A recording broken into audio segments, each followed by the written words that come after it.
I believe I am live. And if that's the case, then we will be broadcasting momentarily. I'm having a little bit of trouble with one of my broadcast destinations because I'm trying to broadcast in Panama. At the same time, we're broadcasting here live. So give me a second. Ryan Newfall says he sees me and hears me. So let me make sure I've got all the information right with regards to what I'm doing here. Okay? Give me a second, ladies and gentlemen, as we try to get this together on my end. Let me see. I'm going to edit. Give me a second. It won't take that long. Trust me. Boom, boom, boom, boom, boom, boom, boom, boom, boom. Boom, boom, boom, boom. They're letting me know in Panama that we're having trouble. So give me a minute while I do this. All right. And I want to welcome you to show number 63. This is show number 63. So we're broadcasting live on Facebook and YouTube. I'm trying to broadcast also in Panama. And we're trying to make that happen as I do this. It's going to take me a second to do the, let me see it. Okay, and then we're gonna try it again. I will do it. I'll get there. Give me a second. Anyway, sorry for yesterday's mishap with Facebook. I hope today that we don't have it and that you'll be able to enjoy the program. And in the same time, in case it happens, go to my YouTube channel, which is Jose Maso. Okay, Jose Maso is YouTube, where we should experience no problems. But you can see me on Facebook today. And you'll let me know if you have problems or not. Tessa Collins, good to see you, my brother. David Calvo, good to see you as well. Leonel Eduardo Valenzuela, gracias, mi hermanito. Vamos a entrar entonces en vivo y bienvenidos al número 63 del programa Con Salsa en vivo aquí en Facebook y YouTube. Tratando de entrar también en Panamá en vivo y haremos las gestiones para hacerlo. De cualquier manera, le doy la bienvenida aquí al estudio DJ del programa Con Salsa. El nombre mío es José Mazo, D para Divina, que está arriba, y J para este servidor. Nuestro invitado de hoy es nada más y nada menos que Sammy Figueroa, quien estará con nosotros dentro de unos 40 minutos más o menos. Vamos a escuchar música, hablar un poco, y luego entra Sammy para estar con nosotros. So we'll have Sammy Figueroa as our guest. Yesterday we had the one and only Wilson Chambo Corniel. And next week, Saturday, we'll have Pequeño Johnny once again. He'll be coming with his singer, Anthony Almonte Leon, joining us with his new album titled Golpe Duro. So we're going to go straight to music, and I want you to stay right there where you are. Don't move. Don't move. Invite your friends to join us. Pay attention to the lyrics of the songs that start off the set today, okay? Stay right there.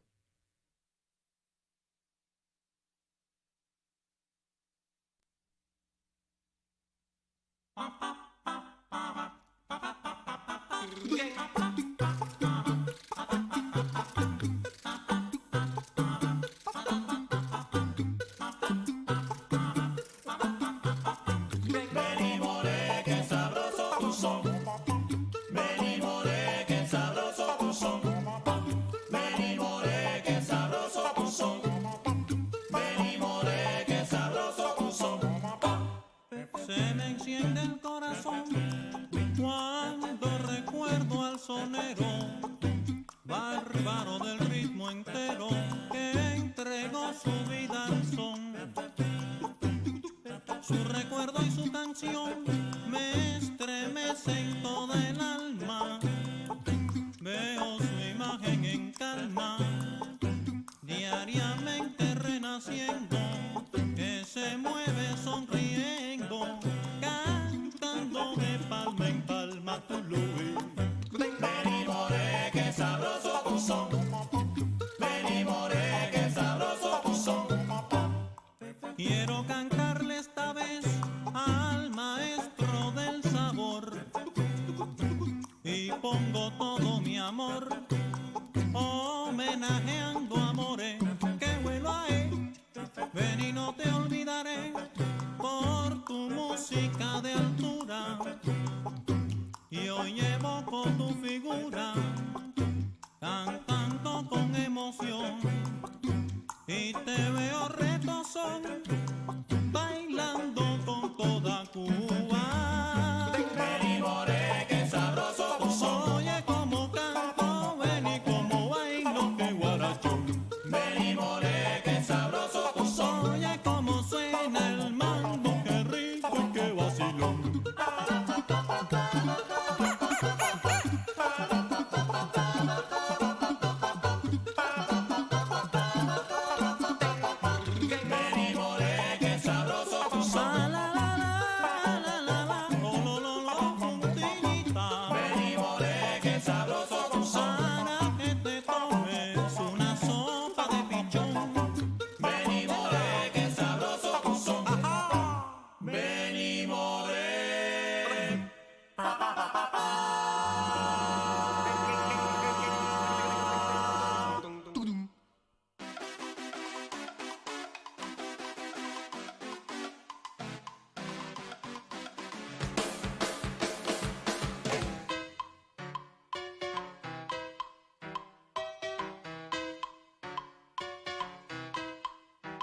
Hola amigos, es Rubén Blades. Están escuchando a José Mazó con Salsa, la voz de un pueblo nuevo.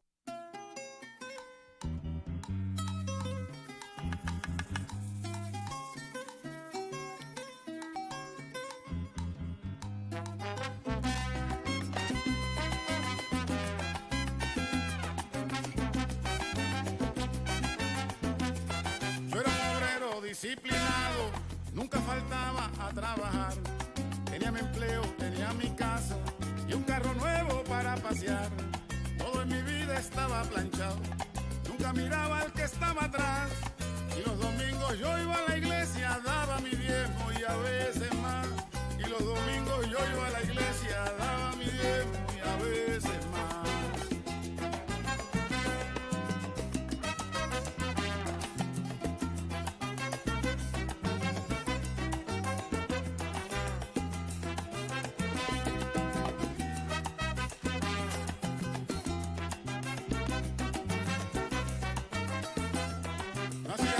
De las uniones, pues para mí no estaban en nada. Las reuniones del sindicato no me importaban, no iba para allá. Si había un paro yo trabajaba, porque jamás yo iba a arriesgar. Las habichuelas de mi familia eran primero, no había más nada. Las habichuelas de mi familia eran primero, no había más nada. Cuando votaron a Juan, yo no protesté. Cuando votaron a Pepe, yo no protesté. Y hicieron huelga, hicieron piquete. Los policías los macanearon, los acusaron de vandalismo, de terrorismo y los arrestaron. Los acusaron de vandalismo, de terrorismo y los arrestaron. Cuando votaron a Lola, yo no protesté. Lola, pobrecita Lola, con 3 muchachos ahora sin trabajo, Lola está sola.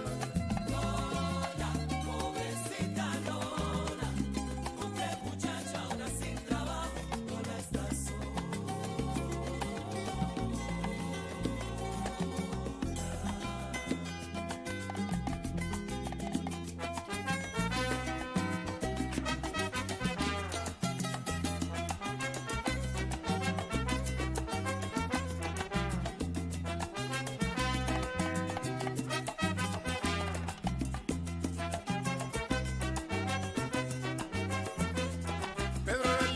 Sindicato, Pedro era un joven bien preparado, no tenía miedo a los patronos, era valiente y disciplinado. Desde hace tiempo me habían dicho que los gorilas lo habían fichado, lo vigilaban, lo perseguían y a su familia habían maltratado. Lo vigilaban, lo perseguían y a su familia habían maltratado. Cuando arrestaron a Pedro, yo no protesté. Los federales se lo llevaron y desde entonces no sé de él.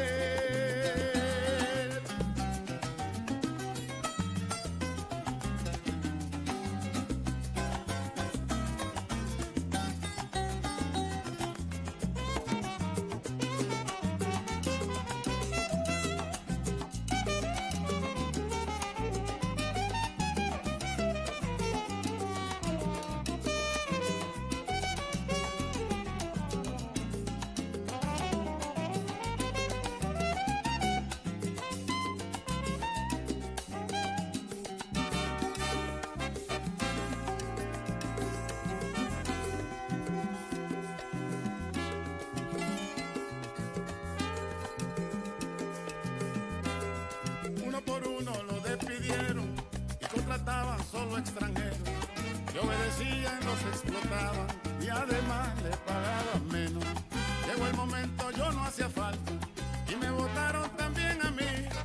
Ahora estoy solo, no tengo amigos, no tengo a nadie a quien recurrir. Ahora estoy solo, no tengo amigos, no tengo a nadie a quien recurrir.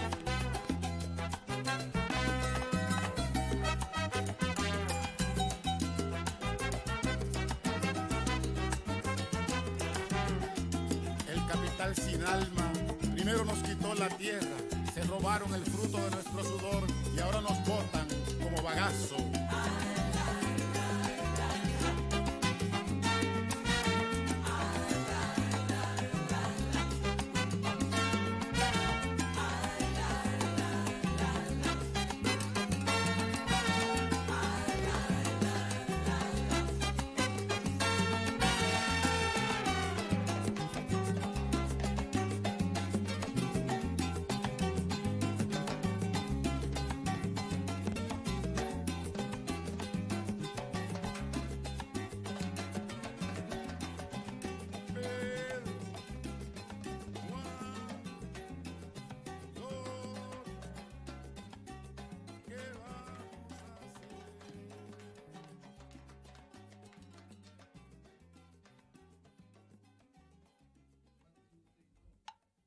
Y sigue la salsa con Salsa y José Mazo.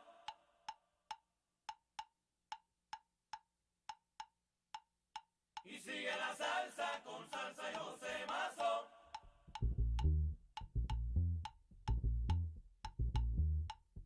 Y sigue la salsa con Salsa y José Mazo.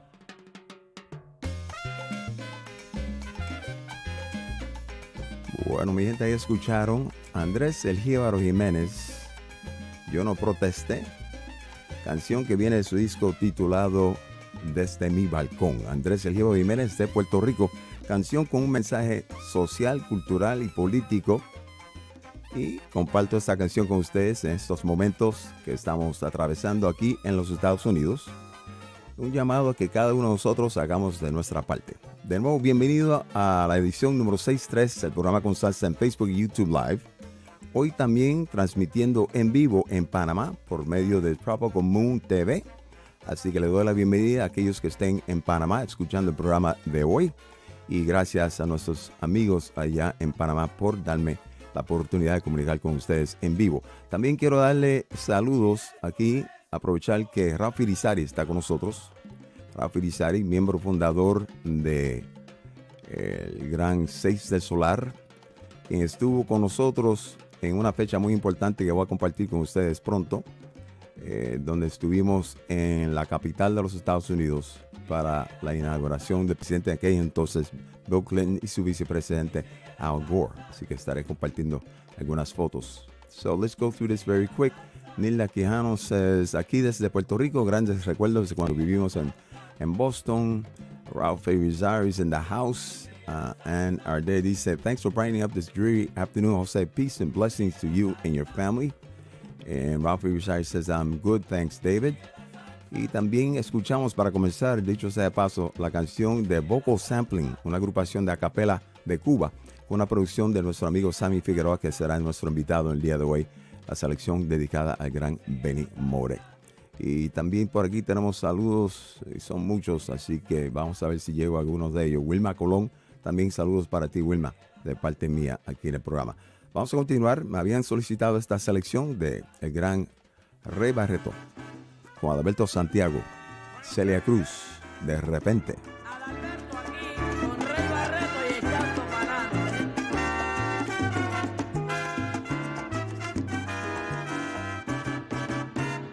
De repente, como el niño que se vuelve adolescente, como quien se vuelve loco y confunde su pasado y su presente. Como si fuera brujería, tu alegría me llenó completamente.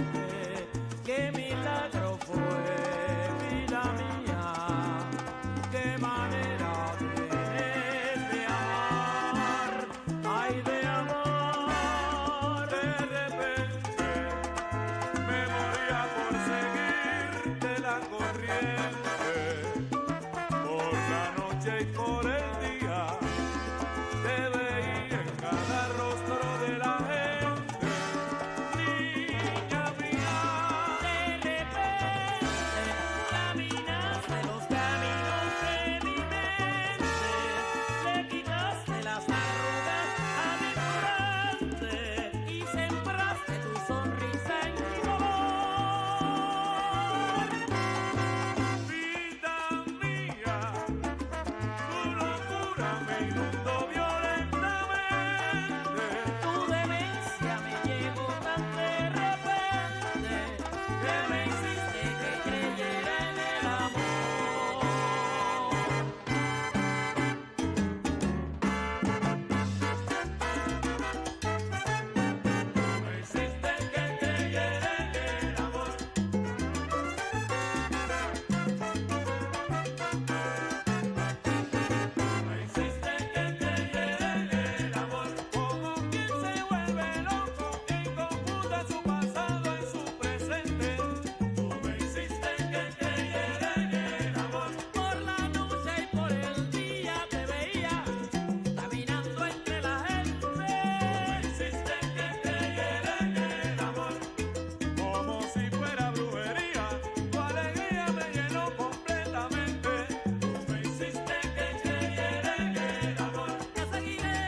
Bueno, ahí escucharon la gran cantante Celia Cruz, la reina de nuestra música, con el definido el gran Rey Barreto, De Repente, con Adalberto Santiago también vocalizando y nuestro amigo Raúl Irizarry en los timbales, que está en la programación de hoy. Así que Raúl, saludos, paz, bendiciones para ti, mucho H.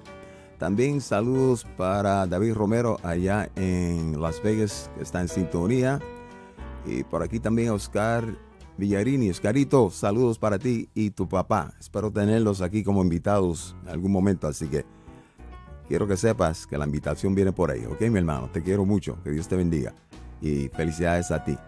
Y ya Sammy está backstage, lo veo con el sol de Miami en su rostro. Pronto estará con nosotros nuestro amigo Sammy Figueroa, nuestro invitado de honor en el día de hoy. Así que escuchamos, para comenzar, como dije, Vocal Sampling, canción que fue grabada del disco Vocal Sampling, que fue una producción de Sammy Marrero, que Dios me lo cuide, Sammy Figueroa y Rachel Farrell. La canción Canto al Benny Moré, el gran Benny Moré de Cuba, y luego Una Sola Casa del disco Decisión de 6 del Solar, con Sammy Figueroa en las congas, Robbie Amin batería, Arturo Ortiz synthesizer, ¿quién más? Oscar Hernández en el piano, Mike Viñas en el bajo y el gran Raúl Irizarry en los timbales. Y vieron fotos de la actividad que se llevó a cabo en Washington, D.C., que fue el día 17 de enero en la inauguración del presidente para ese entonces, 1993, de Bill Clinton, el vicepresidente Al Gore. Y comparto estas fotos porque fue un momento de alegría, muy diferente a estos momentos en el cual la mayoría de nosotros estamos alegres de la persona que ha sido electa como presidente, como también vicepresidente Kamala Harris, pero también todavía existe dentro de parte de la población en los Estados Unidos un sentir que no fue así.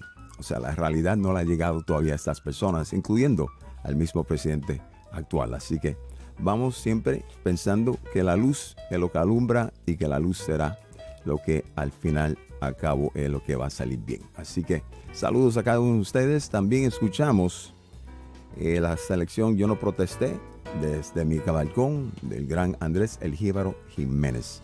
Y ahora vamos a escuchar una selección. We're going to listen to a song now that hasn't come out yet. And several weeks ago, I'll say a few months ago, I had as my guest for the weekend John Dandy Rodriguez and Jose Madera. And then on Sunday, I had Mitch Froman. They are the co-leaders of the Mambo Legends Orchestra. They have a project titled Para la Historia. And it's an album of songs that include some great musicians and great guests, including Danny Rivera, Jose Alberto El Canario, Gilberto Santa Rosa. I'm thinking of who else? Tito Nieves is on it. Tony Vega, I believe, is on it as well. In any case, Michael Bermudez, Frankie Vasquez. They have a great group of singers in this album. And as an invited guest on one of the songs, they have Eddie Palmieri, because they recorded one of his great songs. And the person singing it is none other than Jose Alberto El Canario. The song is titled Sabroso Guamanco.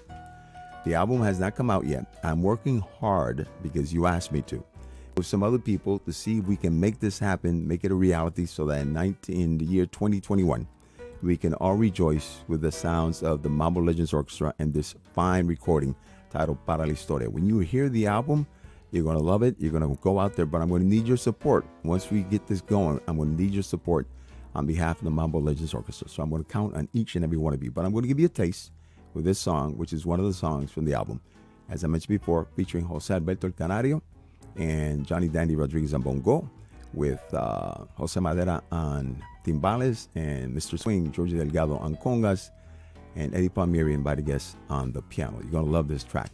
Keep on sharing your comments. Let me know where you're at. Saludos, Wilma Colón, allá en Puerto Rico, en el Viejo San Juan. Aileen Collins también. Víctor Rivera, chévere. El abrazo para ti también.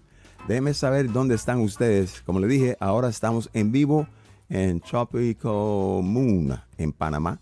Así que saludos a mis amistades panameñas. Escuchemos la música de Mambo Legends Orchestra.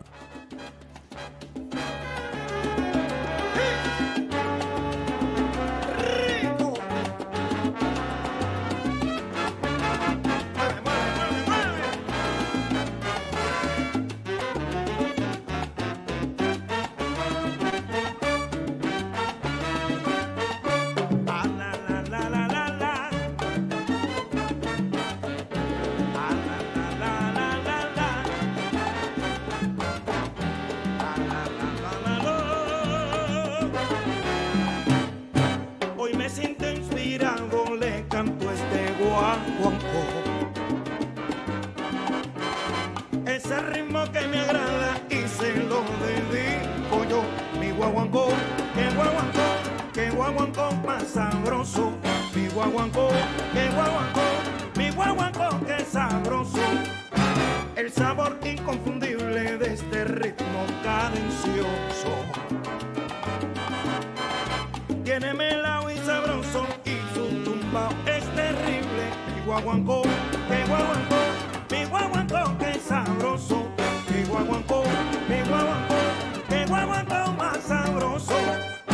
Baila mi guaguancó, qué sabroso. Oye lo que rico, qué sabroso. Como te lo traigo yo, qué sabroso. Este guaguancó que tumba, qué sabroso. Mira viene cadencioso, qué sabroso. Con mambo leyen, el Palmieri tumbando. Ay mira, mira que canario está cantando. La gente viene guarachando. Ay qué sabroso, ay qué sabroso, y cadencioso.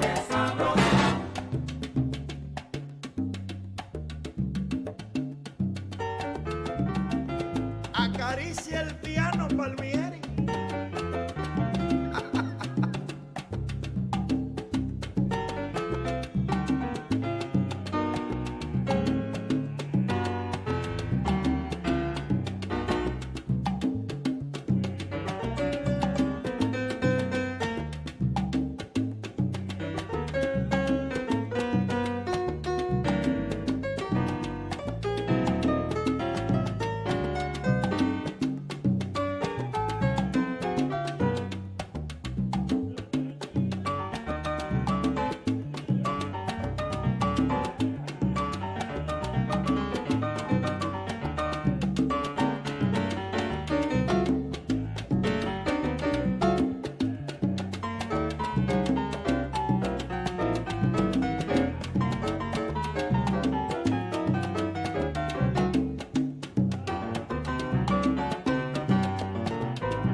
¡Agítalo!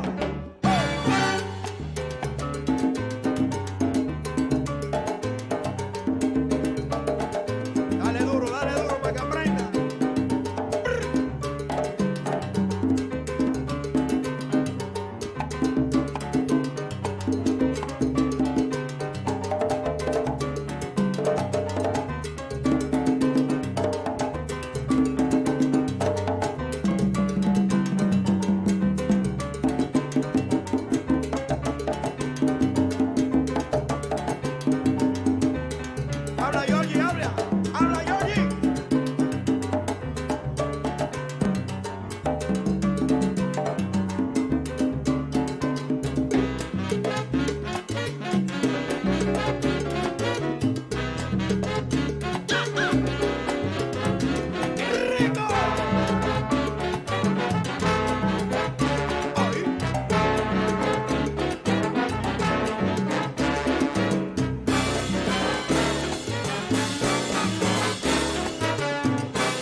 pasión que le excede el corazón. Y yo vengo cantando, yo vengo bien sabroso. Para ti bailador, para ti bailador. Un pasito para adelante, otro paso para atrás. Bien sabroso.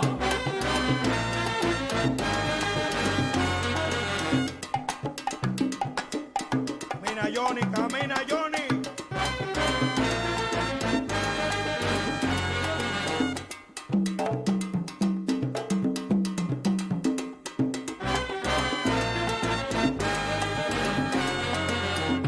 Madera, madera.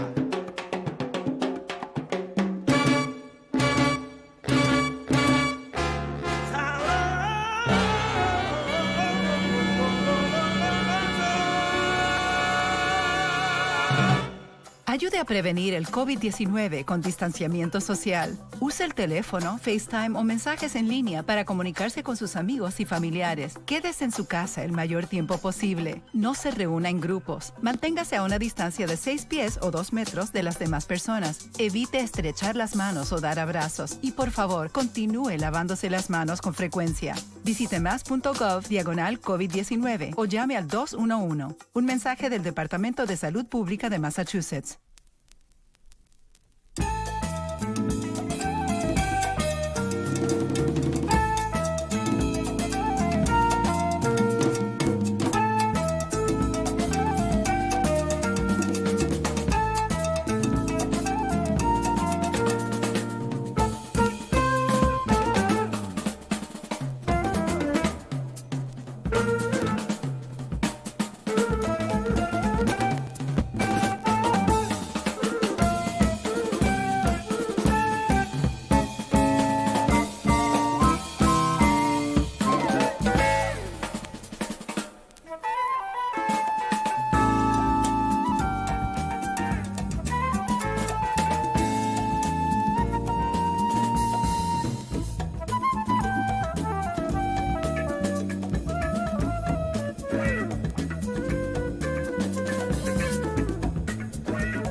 Ah, yes. On this Sunday,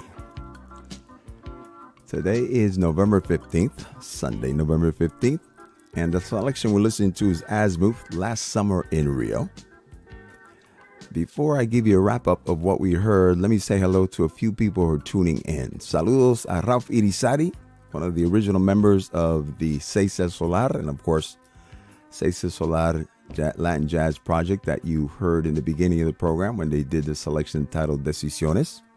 And Ralph Divina says hello to you with much love. So to you and also to Sammy and to Mike Viñas, another one of the original members of this great musical group.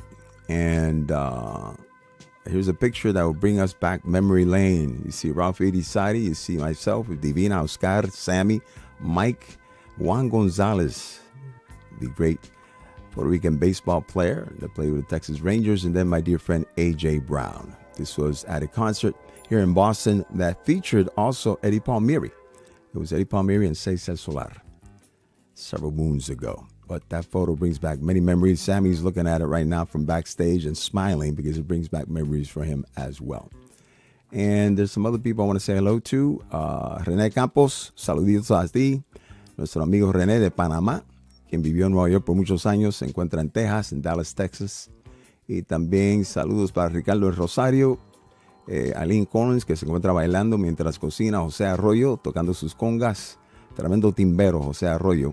Víctor Rivera allá en Florida, junto a Diane. Raúl Chevalier, nuestro querido amigo, que me dice que ya estamos en vivo en Tropical Moon TV en Panamá y el mundo entero. Así que gracias y saludos Raúl y también René y las personas de Tropical Moon TV y los que están en sintonía allá en Panamá.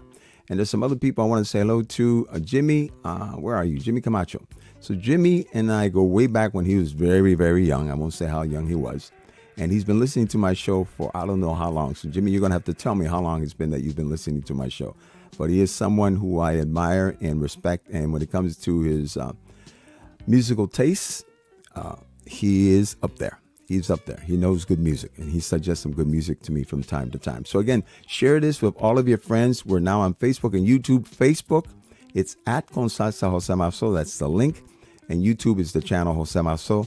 So share this now while we're live so others can join us for this gathering of some great music and conversations. We just heard from the group Raíces, two selections from their album that came out back in the early 1980s. It's titled, actually 1970s. It's titled Raíces, and we heard Carmanalia and then El Tropical. And of course, one of the founding members of that group is our guest, who I'm going to ask to join me at this moment from Miami, Florida. There he is, the pride of the Bronx and Puerto Rico, the one and only Sammy Figueroa. ¿Cómo estás, Sammy? Qué alegría verte. Bien. Can you hear me? We can hear you. Can you hear me? Okay, absolutely. I am so honored that you invited me to this show. I'm a big fan for quite a while, but to be on it, it takes a whole different setting altogether. Thank you. Thank you. It's mutual. You have set up your studio at home, as I have done here, so that you could do your weekly radio show at WDNA, and also your other show that you're doing on Mixcloud, which I love. And so we'll be talking about that momentarily. Michael Smith says, love your program, my brother. Been listening to you via NPR for years every weekend. I don't speak Spanish, but love your style and music. So, Michael, thank you for tuning in. Thank you, Mikey. And, thank you so much. And then Jose Arroyo, I'm honored once again. Victor Rivera says, saludos, maestro, bienvenidos. So I tell all my guests, Sammy, yo le digo a todos mis invitados, yo no tengo esa maquinita de aplausos cuando entran mis invitados. Así que no tengo la máquina, pero las personas que están en sintonía te dan la bienvenida por medio de la tecnología social para que sepas que estás bienvenido. Bueno, vamos a hablar, el programa va a ser medio bilingüe, como siempre, pero tú y yo andamos en ese círculo, así que no hay ningún problema. And we're very comfortable in both. I love what Orlando said. Look what Orlando said. And Sammy walked in. And our dear friend David Romero out there in Las Vegas gives you a welcome as well, the great percussionist David Romero. Thank you, Romero. Thank you. Un abrazo. So, antes de entrar de lleno en la música y en una conversación contigo. ¿Cómo estás tú? ¿Cómo estás, Rachel? ¿Cómo has pasado el tiempo de COVID-19? How have you been dealing with this whole COVID-19? Talk to us about To that. be honest with you, you know, I was already staying home anyway, so it doesn't really change that much, honestly. You know, I really, you know, don't go out that much unless I'm working or playing or doing radio or doing a concert. Other than that, I basically stay home thinking about what's next. And this quarantine, even though it sounds a little bit crazy, but you know, it does positive things to people. I mean, if For you instance, for instance, it gives you a chance to really look inside of yourself and try to see what the possibilities of our intelligence is. It not only amplifies the intellectual aspect of our life, but it amplifies ideas and new feelings. And some people get depressed, some people get creative. You know, it's like a middle line. You know, my wife and I just started thinking of many things to do in quarantine. What can one do? And there's several things one can do. oh, Many things one can do. It's amazing.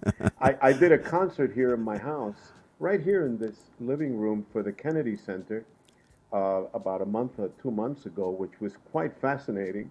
And I didn't know how that was going to work out, but I hired an engineer. He came in here, set me up in the living room, and we did a concert.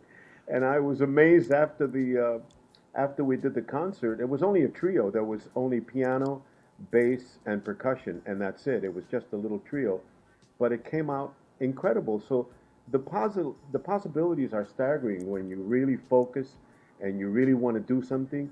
The will and your intention become the mechanism for you to create beautiful things. For sure, for sure. Well, you just gave me an idea.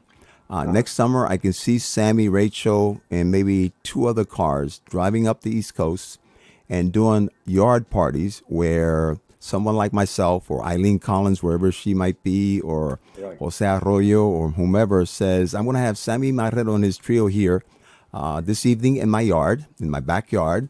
And the admission price is X, and you get a glass of wine, you get a little bit of food, and you get to hear some good music. And you take the door. You just take whatever comes in, knowing that you're going to get at least X, right? We'll say the maximum number we can look for is this amount of money, make sure it's worth your while. And you start doing these little yard parties, which is not the same as doing one concert or doing 3 nights at Scullers, but it might be another way of you just generating some income and doing it in a way that you can walk out of a week with some good change in your pocket, right? Absolutely. Just a thought, Yeah, you know, that's a wonderful thought. You never know.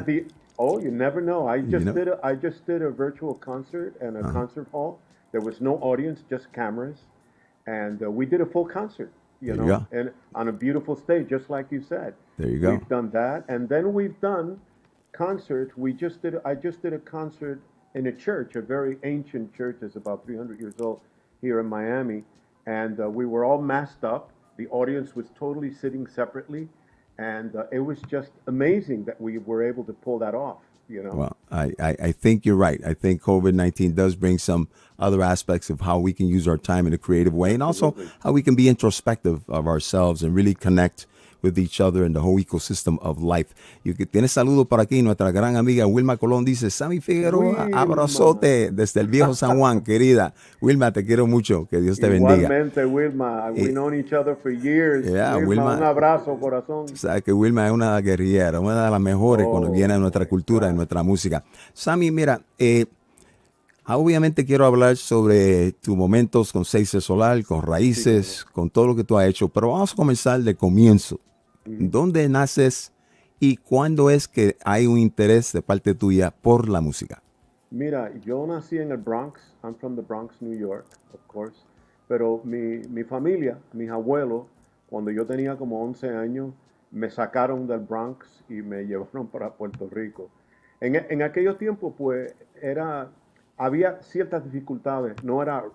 Esto fue pre-rap, tú sabes, esto era and the time of the of when the cows had license plates, I say, you know, and it was way back. So my grandmother said, I got it, because in those days there were more gangs. Gangs were the thing. Every block had a different gang, and they owned certain territories. So my mother got nervous about putting me in school at the time, and she didn't know what was going to happen to me. So she sent me back to Puerto Rico. And there I lived with my grandparents. You know, my father was a singer, and he recorded many records. I didn't know him because El nombre de tu padre, ¿cuál es? Charlie Figueroa. Charlie Figueroa. Charlie Figueroa. ¿Y cantaba qué tipo de música cantaba él? Él era un bolerista. Bolerista. Él cantaba bolero. Él era amigo íntimo de Bobby Capó y Tito Rodríguez. Sí, él vivió en esa era, en los 50. Entonces, pues él murió jovencito y yo era jovencito. Yo tenía apenas unos 8 años. Así que no tuve el placer y el gusto de conocer a mi padre, pero sí, mis abuelos me hablaron mucho de él y oí su música. Me dijeron cómo era su carácter y aprendí mucho de eso. Cuando fui a Puerto Rico pequeño, me pusieron en la escuela elemental y después fui high school, fui a la Universidad de Puerto Rico también. Y no fue hasta cuando tuve como 21 años, 22, que regresé a New York. Y de la forma que eso sucedió fue muy interesante porque yo tocaba con un grupo de hotel, tú sabes, esos grupos de cover band, right? Y ellos me dicen un día, mira, tenemos un trabajo en New York por 3 meses en un sitio en Piedmont, en Scarsdale, New York. Y yo dije, pues me voy. The first ticket, I wanted to get out. So I left. I said, hey, Mom, I got to get out of here, you know. She says, well, good, take care of yourself, call me every day. You know how Puerto Rican mothers are, they're very emotional. And so I said, I'll call you every day. So we went to New York. We did these 3 months in this small little club in Scarsdale. And then the guys, after the gig, they decide to go back to Puerto Rico. I said, I don't want to go back to the island. I want to stay in New York, and I'm going to rough it up and see what happens. And so I got a job at Sam Goody's. At those days, that was the main record store. Yeah, Sam Goody's, yeah. That was way before Tower Records of Virgin and all that. And I got a job there and in the jazz department because I was a record collector. So I told the guy that I was very fluent in jazz and that I knew my history of all jazz. And the guy said, okay, let's try it. And I wound up being there for a couple of years. Selling records. I didn't really believe that I was going to play or anything like that. I thought that I was going to have a new career selling records. Who knows? I had no idea. But while I was working in that store, Herbie Mann walked in one day, the great flautist, as you know, and this was really early 70s, you know. And so he said, hey, can somebody help me with the jazz department? And I said, hey, yeah, man, I'll help you out. And I turned him on to some Brazilian jazz. That's what he wanted to hear. So he bought about 4 or 5 albums. He left. He came back 4 months later, and he thanked me profusely for that, for turning him on to these Hubert Laws records way back then, you know, on CTI. And then I turned him on to more records. Then by the 3rd time he came to the store, maybe a year and a half later, he said, hey, listen, my wife and I want to invite you to dinner, right? Because you're a nice guy. And I love you, man. You turned me on to so much music. I want to repay you back. Wow. So I said, wow, I'm going to dinner with Herbie Mann, you know. And I was just a kid, you know. And I went to dinner and we started talking. And in the dinner, to make a long story short, he says to me and his wife, Connie, do you play anything? And I said, actually, funny you should ask. Yeah, funny you should ask. Actually, I play percussion. And he goes, okay, not the percussion, do you play congas? And I said, yes, I do play some congas. So he said, hey, listen, tomorrow I'm playing at a place called Sweet Basil's. I don't know if you... I remember that. Yeah, famous Sweet club Basil's. in New York City. And I said, really? He says, listen, just bring your drums and sit in with me. Wow. And I had 2 congas, that's all I had. They had no cases. That day it was raining profusely. And I get on the train with 2 congas. Oh, my God. And I was soaking wet. And I get to the club, and they're drying my drums. I sit down. He didn't tell me who was playing. He didn't want to tell me. And I guess he didn't want me to get nervous, you know. And so he sits down, and he says, hey, we're going to do Manteca, you know. And the place was packed. I mean, sold out. And I was a little bit nervous, and we're playing Manteca, you know, all that stuff, and he gives me a solo, okay, now. And I go, holy shit, I can't believe this. He goes like this, now, like that with two fingers, and I go, oh my Lord. And I played a solo, and the people started, you know, applauding and screaming, and it was only like a 2-minute little solo. And then, of course, the great Steve Gadd was in that band, and he played. And after the show, after the end of the show, he says, listen, man, I got news for you. Would you like to join my band? And I said, are you serious? He goes, no, I want you to join the band. As a matter of fact, we're going to Europe next month. And I've never been to Europe. I've never been anywhere. Puerto Rico, New York, Puerto Rico, New York. Got it. That's it. Wow. And he said, well, I hate to say it, but I don't have a passport. So he said, my wife will take care of that, you know. She'll make sure. But I said, Herbie, what about my job? Because if I go with you, I'm going to lose my job. Where am I going to live? He goes, don't worry about that. I'll take care of you. I'll be your godfather, you know. And so he moved me from a hotel that I was living at on 34th Street. He moved all my clothes into his apartment, which was on Fifth Avenue at the time, you know, and that's a lot of luxury, you know, even now, you know. So I went from a skimpy hotel into a luxurious apartment, like Alice in Wonderland, you know. Selling records to playing with Herbie Mann and touring Europe as your first tour. Oh, by the way, the first tour, let's go to Europe. Let's go to Europe, and I was shocked. I didn't know what to say. I didn't know what to do except just enjoy the ride, right? And he invites me to the Montreux Festival in Switzerland, which he flew me there. And I wound up playing with him. And while I was there, everybody was there. Of course. The beginning of their career, Luther Vandross, Average White Band, you name it, they were there. Don Sebesky in the orchestra, John McLaughlin. I mean, I can go down the list of all the names. So while I was there playing with Herbie, a lot of people saw me play, and they started inviting me to all their bands on each day because it was a whole week. I tell you, Jose, I never seen that much money in my entire life. You hit the ladder. You're like, every set you got some money. Every set I got you a got some little money. bit of money every set, and I think it was around 10 grand by the time we finished. And in 1976, for a kid like me to see that kind of money, I really didn't know what to do with it. So I told Herbie, I said, Herbie, can you take this money? I don't want to see it. You know. And he said, you really? You want me to take it? I said, please give it to me some other day, you know. And he said, okay, I'm going to take this, and I'll give you an allowance, and it's yours. Don't worry. And he became like my father, you know. And then from there, we went back to New York. And then I get a call from Hamish Stewart, who was the leader of Average White Band, which I gave him my number. And he said, hey, we want you to go on tour with us. Does Herbie have anything in the next 3 months? So I said, hey, Herbie. He said, no, go. Do that. It's going to be great for you. You're going to get your name out there. And then I went from New York, Average White Band, recorded with them. I went out on the road, and it was... From there on, Jose, it was just nonstop. It was, when I got back to New York, then I got a call from Randy Brecker and Michael Brecker to join the Brecker Brothers.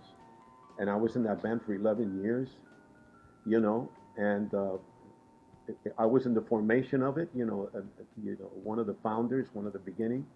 And so it never stopped, and it was like a dream come true for me in my life that I was able, by the way, in those years, there was nothing but studio work in New York. So every musician worked.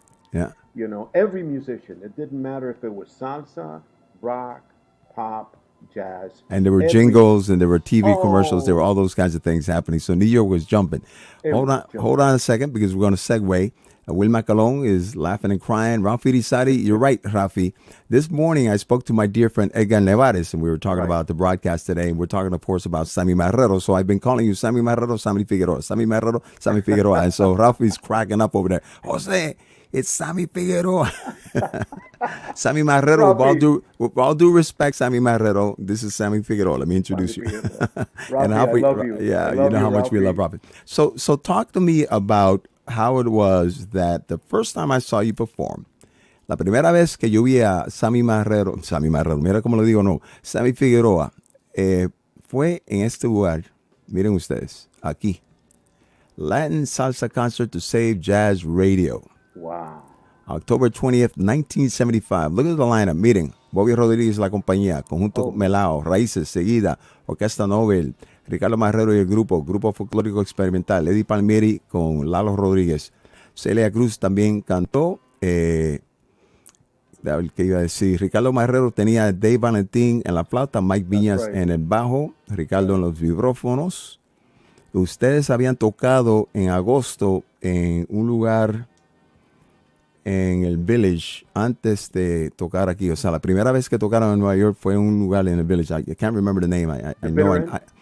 Yeah, the Bitter End. It was the Bitter End. You were the Bitter End. You did a double bill. Y ese show donde lo vi ustedes fue para lograr que la emisora que había despedido a Felipe Luciano, uno de mis ídolos, retuviera el formato de jazz, porque habían cortado el jazz. ¿Cómo es que tú entonces eres miembro del grupo Raíces? ¿Cómo se forma eso? Eso fue muy interesante, porque todo eso pasó entre medio de Herbie Man y la tienda, right? Entonces, ¿qué fue lo que sucede? Que mientras yo estaba trabajando en la tienda, antes que yo conociera a Herbie,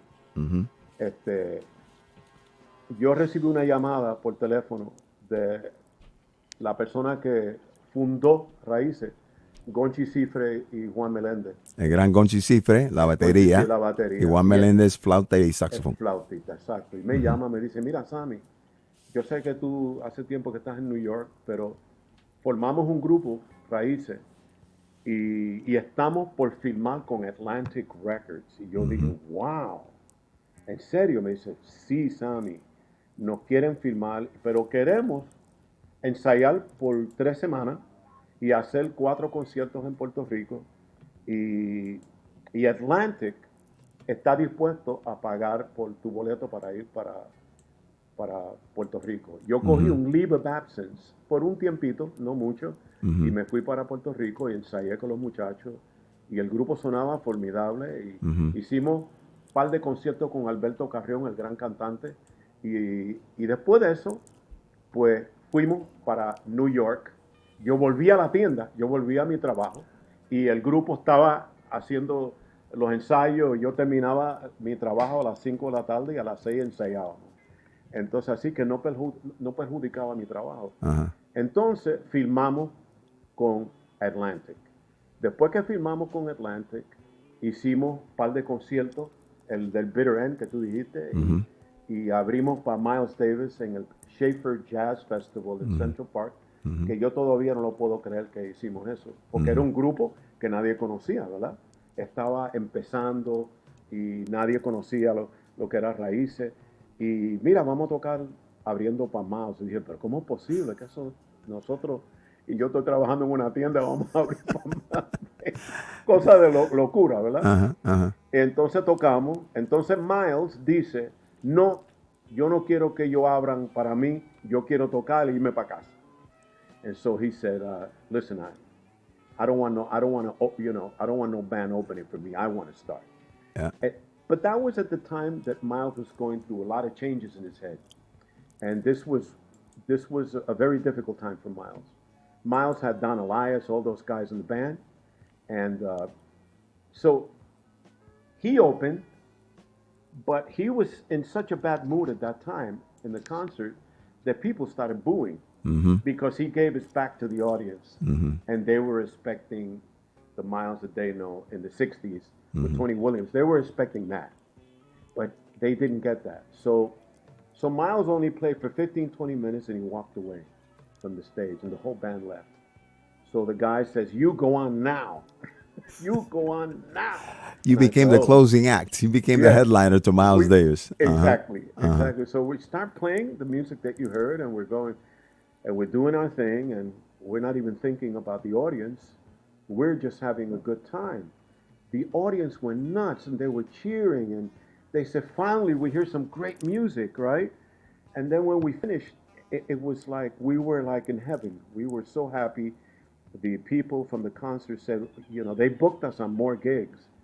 And it happened to be a gentleman, an impresario at that time, who used to manage David Sanborn, John McLaughlin, and all those guys. His name was Nathan Wise, and he had a label called Nemperor Records. So he fell in love with us, and he started booking us in different gigs, major gigs. But of course, like groups like us, I think that the fame was happening so fast to a young group like ours that the rest of the guys, it just went to their head. They started acting weird, and I said, guys, you got to slow down. We have the greatest opportunity here in our life. Please take it easy. Let's not blow this. Come on, you know.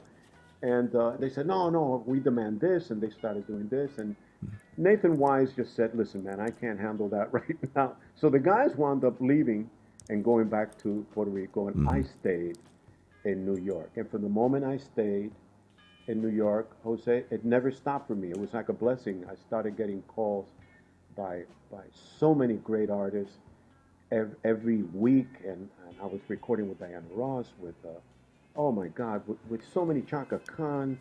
Well, it was you recording with Chaka Khan that Miles Davis heard you, and in his book, where I just showed it to everybody, right here, in his book, he dedicates about 3 pages to you, him and Quincy Troop, in which he speaks about having heard you play on Chaka Khan's album. He loved Chaka Khan, and he said, who is that drummer? And so he brought you in to play. And there's an interesting anecdote, which I would love for you to share instead of me sharing it, with regards to your first meeting with the great Miles Davis when you went into the recording studio. Oh, that was pretty crazy. Can we talk here?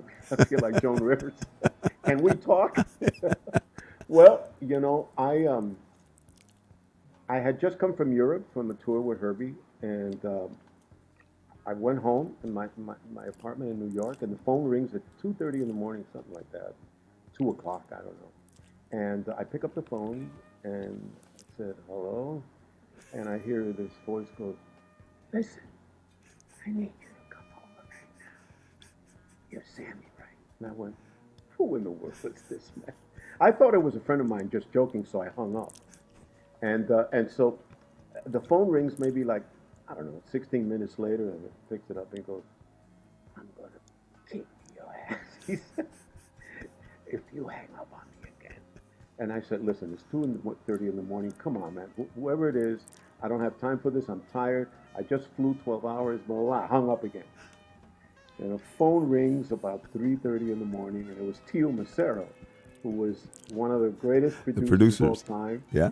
And he had such a distinguished voice, and he says, Sammy, this is Tio Macero, and you just hung up on Miles twice. I don't know if that's going to look good on your resume. so he said, oh, Lord, Tio, is this you, Tio? And he goes, well, listen, don't hang up on me. I said, no, I'm not going to hang up. Listen, tell him I'm so sorry. Oh, my God, I'm never going to sleep well again in my life for the rest of my life. This is horrible. And he said, I'll tell you what you do. You get dressed right now. I said, it's 3 in the morning. He goes, I don't care what time is it. You get dressed now, and you come to the studio. And where is it? It was at Columbia. It was back in 54th Street, the old Columbia studio. I got dressed. I got there. I get to the studio, and I saw this distinguished-looking guy with a hat. It was Miles from afar, and I apologized. And he punched me in the stomach. And I wasn't ready for that punch, and I just went, and from that moment on, we, believe it or not, became friends. Well, there is part of the story of you and Miles was that when you went in for that gig, piensen ustedes sobre esto, el gran Miles Davis. Estamos hablando de una leyenda ícona cuando viene la música, cuando viene el jazz. Llama a nuestro amigo Sammy. En 2 ocasiones Sammy le engancha el teléfono y por fin Sammy lo conoce. Miles le da la bienvenida. Pero en el libro él habla sobre el hecho de que cuando tú entraste al estudio, además de esta introducción, iban a empezar a grabar. And you said, excuse me, Mr. Davis, I've got to tune my drums. And he says, MF, just play. No, but I can't because my MF, play now. And you were going like, trying to tune your drums quick because he was like, I want you to play. I don't care what they sound like. You were going, oh my God, this is the way I want to start off with the great Miles Davis. Crazy, crazy. And at that same instant, after that happened, we were recording, I remember, and he had a wah-wah pedal. And it sounded horrible. And I said, man, why is he playing with that gimmick crap when, and he's going, bark, bark, bark, bark, you know, that whole thing. And I said, oh, I can't take it anymore. And Marcus said to me, Marcus Miller, the bass player, he said to me, just leave it alone, Sammy. And Miles says, I'm going to go to the bathroom. I'll be right back, you know. And so I yanked the wah-wah pedal, and I hit it somewhere in back of the baffle, you know, in the studio. And I think that when I did that, it broke the spring. The spring broke because it was ancient, right? And I sat down and I said, oh my God. Miles comes back and he says, man, where's my wah-wah pedal? And nobody said a word. Nobody. Hey man, hey Marcus. Man, I don't know where your wah-wah pedal is, man. It was right there. Hey Figueroa, where's my wah-wah pedal? I said, I have no idea. No one knows what happened to your wah-wah pedal. You must have taken it in the bathroom, you know, and you forgot. Maybe look in the bathroom. So he goes into the bathroom and he starts looking for the wah-wah pedal. No wah-wah pedal. And no, he kept on. He was so confused because he had a wah-wah pedal. Now it's not there and nobody's paying attention. So he started playing. And even though it didn't sound great because he had just come from a dormant period in his time. Yeah, about a number of years, yeah. For a number of years. Yeah.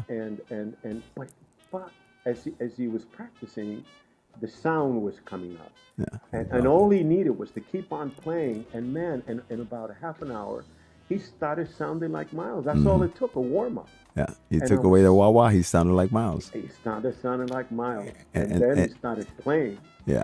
And Marcus said to me, man, that was the wonderful thing that could have happened. No, you were responsible. You were responsible. You know, what turned out to be a major change for him. You were responsible to take away a sound that he had become accustomed to so he can really discover his true sound. And speaking about sound, as we speak to Sammy Figueroa, Sammy walked in.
So that's your version of the song titled And Sammy Walked In from your album with your Latin jazz explosion and Sammy Walked In on Savant Records, a song that was originally recorded by the great Dominican pianist Michel Camilo in the album On Fire.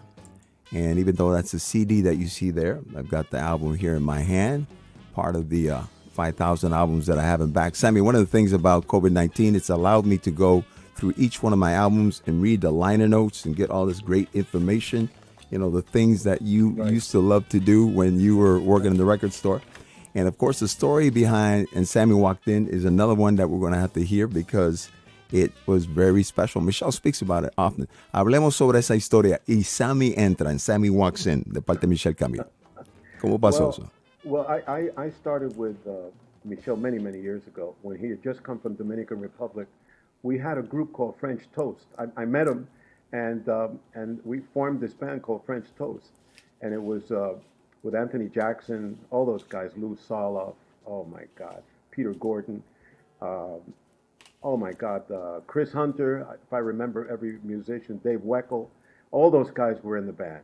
And that lasted about a year. We did an album, and we did a lot of concerts in New York. And then the group sort of disbanded, and then Michel told me he wanted to do a band with me. And so we created this other band, just the Michel Camilo Quintet. And that was me, David Weckl, Anthony Jackson, him, and Chris Hunter. And so we played for about 10 years together, nonstop. We were working everywhere. We were busy. We were so happy because the band sounded so amazing, you know. But then we all decided to go our ways and see, you know, catch up on things. Of what were the possibilities, each individual, what was going to happen. So I went my way, he went his way. We kept our friendship. And after those 10 years, I was doing a lot of jingles, of course, and you know, that's how musicians make their living in New York. And I was doing a jingle in some studio called Clinton Studios on 10th Avenue. And I'm getting ready to go home right after my date, and I always left my percussion in the studio. I'm walking down the stairs, and I bump into Michel Camilo right there. He says, Sammy, what are you doing here? Oh, I'm doing a jingle. He says, oh, man, this is so great to see you. I haven't seen you in years. Are you finished for today? I said, yeah. Can I hang out with you? He said, hang out with me. I want you to play with me.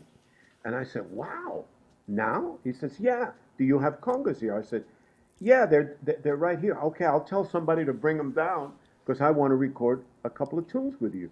And that was On Fire, you know, the recording. So I went there. We played this beautiful tune that had no name. It had no title. And after we finished, hung out with him most of the night. We had dinner, went home. Didn't hear from him for about maybe 2 months. Then he called me up out of the blue and said, hey, Sammy, it's Michel.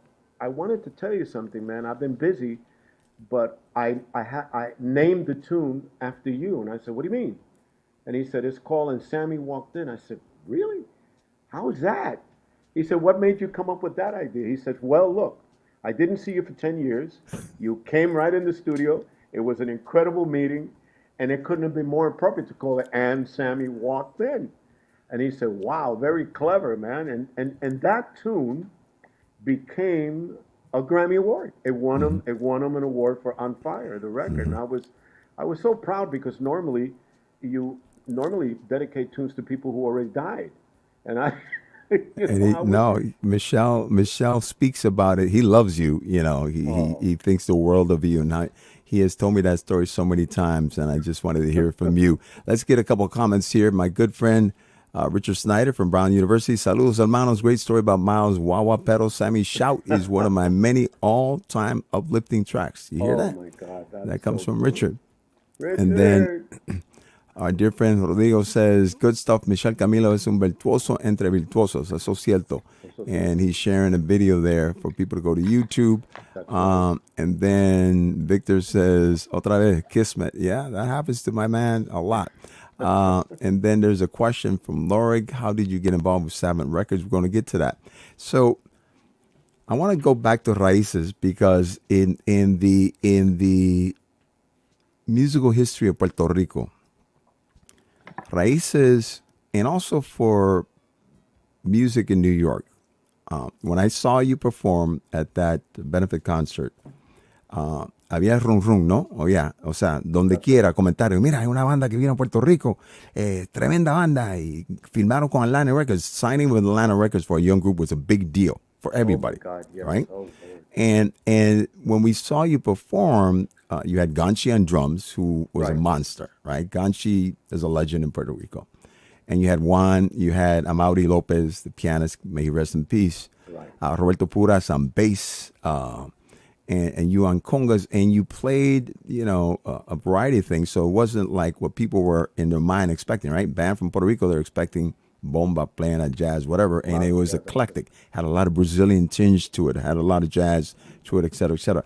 But even though it was short-lived, it left its imprint in our music. And since then, of course, Ganchi would expand to what he was doing, and Maudi and folks like that. Who were your musical influences? Because we didn't get to that. As you were playing percussion, who were you listening to? What was the sound coming to your head that made that sound become you as a drummer? When I was a kid, since I grew up half of my life in Puerto Rico, my neighbors, that lived next to me were all, musically inclined, and we always had the windows open. So I heard jazz from one side, salsa from the other, and all kinds of music were coming all over from, there was a radio station in Puerto Rico called WIAC, which was a very famous radio station because they had jazz. They would play jazz. And they would play a lot of Cal Jader, So Cal Jader was an immense influence on me because when I first heard Cal, it just blew me away. They sounded so fresh. And the first group that I heard by Cal was an album that he did called Zona Libre, which was with Claire Fisher, Bill Fitch. That's a great album. And it's one, and Bill Fitch was my hero, And he did a tune. He wrote a tune. Actually, Bill was a Boston graduate. He went to Berkeley. He went to Berkeley, and he played piano. He wrote that song Inside. Yep. Where the conga solo. When I heard that solo, I stopped. My whole life stopped, and I said, "That's what I want to do when I grow up. I want to be like Bill Fitch." And then I saw a video in Puerto Rico. Believe it or not, but it was a very short video of Cal Jader and Bill Fitch. I don't know if it was Jazz Scene USA with Oscar Brown Jr., one of those programs. Jazz Scene USA. Jazz Scene USA. Yeah, jazz with Oscar Brown was the host. Yeah, that's correct. And he was a great poet and an incredible man, a great singer, actor. Yeah. And so I saw this guy playing shaker with one hand and playing a conga solo with a stick with the other. And I never saw anything like that in my life. I said, but what's he do? How is he getting that rhythm and then playing the solo? And it was Bill Fitch. And when I actually saw it with my eyes, I said, man, I want to be like him. And I started practicing at home. I had no lessons, I didn't study percussion until later on, practicing my own way and asking questions to people who played. Some of them would say, no, I can't teach you, and blah, blah, blah. It was a very sort of a macho chauvinistic instrument in those days. And, every conguero kept their secrets, It was like a secret code. And I said, oh my God, what am I going to do, So I started practicing, and as years went by, my grandmother put me in school, in a music school in Puerto Rico, Escuela Luchetti, in Condado, and I went there and I started studying, but I wasn't studying congas, I was studying trumpet. And I did the trumpet for maybe a year in practice, but then I gave it up and I kept on playing percussion. And from percussion in Puerto Rico, I started singing. And so I became a vocalist, and then I started singing with Bobby Valentin for a while. He had a band, and then Perico Ortiz had another band. So I would swing between both of those groups, but not playing percussion, it was just vocaling. And so I did the vocal thing for about a year or two, and then I went back to the percussion. And that's how basically the whole thing started. And all of a sudden, man, I have Boy Valentin, I have Luis Perico Ortiz on my list of people that I'm very honored that I play with. But just like that picture that you just sent me about the Village Gate when I play there, when I was looking at that, Jose, when you get older, you become more humble, and you don't take anything for granted anymore. And when I saw that poster freaks me out because I say, wow, I actually did that gig, you know? Yeah. But because you're young and you take everything for granted, you forget about these wonderful things that you do. And that was a very special gig for me because I got to meet so many wonderful artists that I would have never met if I wouldn't hadn't done that gig. So Well, I that just gig, want, no, yeah. no. I told you when we did the sound check that this interview, this conversation for me was very special because that was the first time I saw you. And in fact, that was a Monday night. And I drove with a friend of mine, Angel Medina, from Boston Oh my to God. New York just for that concert. And Ruben Blades was in the audience. Machito was in the audience. I didn't know that. Ismael Quintana were in the audience. And I I saw wouldn't. all I, the, and oh I my, saw I these wouldn't groups. play. I saw all these groups, and it was a phenomenal night. I mean, the energy, the power, the camaraderie, all of the things that makes music so beautiful. And then seeing, you folks perform, and you did not disappoint. Seeing a Grupo Folclórico Experimental with Jerry Gonzalez and Andy and Manny Oquendo, the whole gang. And then seeing Ricardo with Dave Valentin. I mean, I remember whatever hour it was in the morning that it was over, we drove back to Boston and I taught because I was a high school teacher back then. I taught the next morning. But that night will always be part of my memory because I had just started my show a few months earlier. June 22nd of that year, I started my program. And so this was a very special moment. And that was the first time that I got to see you perform. And then, of course, we got to know each other when you were part of Salsa Solar, which we're going to talk about momentarily. And, you speak about Bill Fitch. I had Giovanni Hidalgo as my guest a few weeks ago, and he, same as you, a lot of timberos, when they heard Bill Fitch do that solo, it was like, what was that? And it became sort of like the brand, the standard of which, you wanted to learn to play something like Bill Fitch, who did come to Berkeley, and he graduated from here, a masterful musician. He died rather young and rather sad circumstances, but he was wonderful. Wonderful, wonderful. So how is it that you became part of Salsa Solar? Oh, Wait a minute. Let's not jump there. Because there's somebody else with whom, the list, ladies and gentlemen, la lista de músicos y agrupaciones musicales con quien ha tocado Sammy Figueroa es larguísima, larguísima. Y solamente hablé de Michel Camilo un poco. Él habló sobre Herbie Mann, pero entonces sale esta producción Paquito de Rivera Explosion, in which you're performing the congas there. Some great Just Kidding and Mambo In are part of the repertoire. And Paquito, who is a joker, includes you. So not only are you included in Miles Davis's book, you're included also in Paquito Rivera's Mi Vida Saxual, My Sax Life, in which he dedicates another page or two to your anecdotes and your sense of humor, which all of us who know you appreciate and love. How was it that you became part of Paquito's circle? Well, I met Paquito in New York City. He saw me with Michelle, actually, with Michelle Camilo. And we did a gig somewhere, I can't remember where in the city. We did a concert where it was Paquito de Rivera and Michelle Camilo. And after we played, he came up to me. Paquito is such a wonderful person. He's a great soul. He's bigger than life. He's like Cecil B. DeMille, like Steven Spielberg. He's grandioso, And who could help but not meet such an illustrious, eloquent and funny guy like Paquito, and such a monster musician. And he came up to me, and he was joking. We were cracking jokes, for about an hour.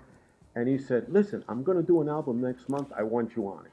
I said, "Oh my God, really? I'm honored. I'm honored." And Toots Stillman came and played on the album, which Toots is one of my heroes, So I said, "Man, I'll get to meet this genius harmonica player, which I've been following for years." So that's how we met. And then from that moment on, Paquito and I have been like close friends for over 20, 30 years. Well, he loves you, and he loves your sense of humor. And again, if you want to hear or read about the anecdotes, this is a book right here. Paquito Rivera, Mi Vida Sexual. And in English, it's My Sax Life, in which you will see some of the anecdotes that guy right there, Sammy Figueroa, played on Paquito and performing with Paquito. So Michelle was very much part of Paquito's group as well. I mean, there was sort of like a nucleus of great musicians that got together and performed. Claudio Roditi was there. I mean, Lincoln. I mean, some great musicians and whatnot. So then How is it that you wind up enjoying something like this with your fellows from Cesar Solar and something like this where we would be part of the inauguration for then President Bill Clinton and Vice President Al Gore? How did you become part of Cesar Solar? Well, first of all, to rewind way back, when I was working, one of the stories was when I was working at Sam Goody's, right? One of the people that I met in the store, and he probably was about 14 years old. This kid comes in with his dad, who was a psychiatrist, right? And he was a beautiful kid, and he came up to me, and this kid was all enthusiastic, and he says, "Hey, man, can you turn me on to some jazz?" And I said, yeah, sure. And I spent over an hour with this young boy, and I gave him a bunch of records, and he took them home, and he came back with his father. He was living in New Haven, Connecticut, you know, and it was Robbie Amin.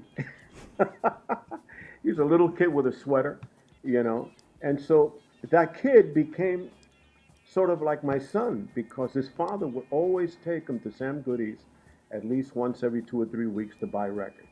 By the 5th time, I said, "Robbie, listen, you want to hang out in New York? You want me to take you around and some clubs and stuff like that?" He goes, "Yeah, man, would that be okay with you?" I said, so I talked to his father, and his father dropped him off in my apartment at that time where I was living. And you know, Robbie stayed in my apartment. And so I took him to the Village Vanguard. I took him, you know, to the Gate. I took him to the Bitter End. I took him everywhere. And he had a blast. He was like a wide open-eyed child, like, oh, whoa. It was like overwhelming for him, you know? And so from that day on, I became like Robbie's brother, you know? And for years, we were in contact. So now, going fast forward, right? That's how I met Robbie. I was already a musician. We were playing. I wasn't working at Sam Goody's anymore. So Robbie lives in New York City. He gets his first little apartment. And that was when he started playing with Ruben Blades. Okay?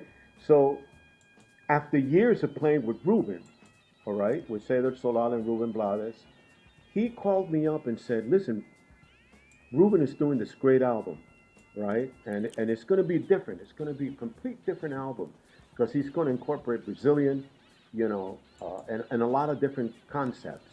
And you would be the perfect guy to play percussion because you play all the toys, all the stuff. And he doesn't want really somebody to play salsa. He wants somebody to be creative, you know, in the congas and stuff like that." I said, "Man, I'll be honored." And it was really because of Robbie that I was able to be part of that Cesar Solar group. And but before that, we did Ruben Blades' album. We did the Ruben Blades beautiful album that I played all this Brazilian stuff in it. And then Amor y Control. Amor y Control, which was a beautiful album. After we did that, then he wanted to sponsor the band on their own. He says, "Listen, it's time that you guys do your own thing, and I'm going to do my thing, you know, but I'll be happy to produce it and sponsor it." So when that happened, Robbie recommended me to Oscar Hernandez and to all the guys. We talked, and before you know it, I was in the band, and there he is.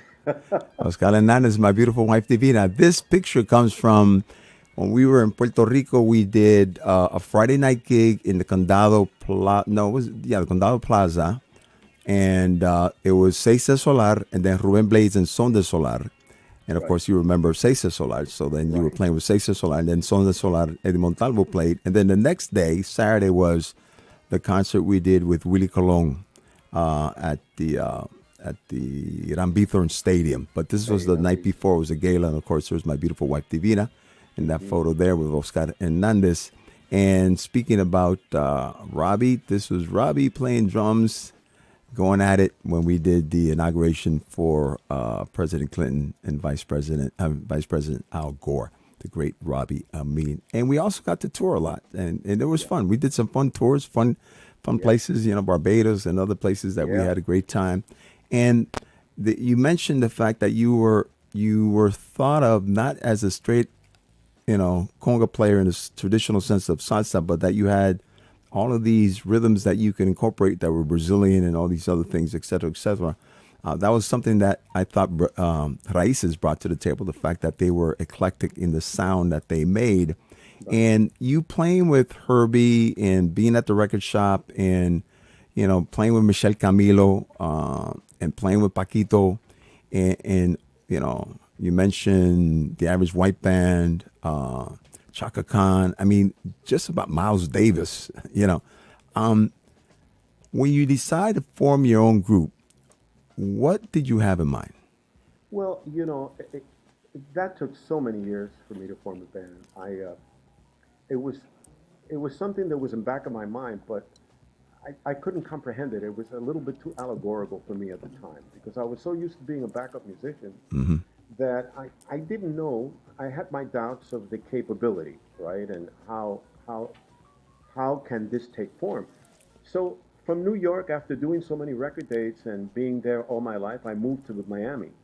I lived in LA for a couple of years, and then from LA, after living 2 years there, I moved to Miami because Rachel, my partner, was living in Miami at the time. Rachel Powell. And she said, listen, come here, let's talk, blah, blah. So I moved to Miami, and little by little, as time went on, I started exploring Miami, the scene. I went to a club named Van Dyke's, and there I met the manager who actually recognized me, and he said, you're Sammy Figueroa. I said, yeah. He said, are you here doing a gig? He says, no, I'm here because I moved here. So he said, what? You live here? I said, yeah. He said, hey man, would you mind sitting in with me? I go, no. And there was some percussion there, and I sat down. Then he said, can you come back next week? And I came back the following week. By the third week I came in, he said, listen, why don't you put your band together and come here as a leader? And I said to him, I wouldn't know how to begin that because I don't know any musicians in Miami. He says, well, I do. And the musicians that play here in this club every week are professors at FIU, and they would love to play with you. So he was the guy that actually started, and then Rachel and then myself, and we put this quick band together with a couple of rehearsals at FIU with a great piano player named Mike Orta at the time, who passed away, and he played with Paquito and many people. And so we formed this little band. We weren't doing anything original. We were just doing cover tunes of different artists. And it was completely Latin jazz, completely Latin jazz. And after 2 months of doing that rotation in that club, what it did is started creating a crowd. The word started going around, and you know how it goes. Then before you know it, after 4 months, you couldn't even walk in that club. It was packed. It was the scene. And every time I played there, people would come to see me. And I was so proud that how this turned out to be that I said, man, Rachel said, you got to record this. You got to record it. Don't worry about the original stuff. Let's just record it.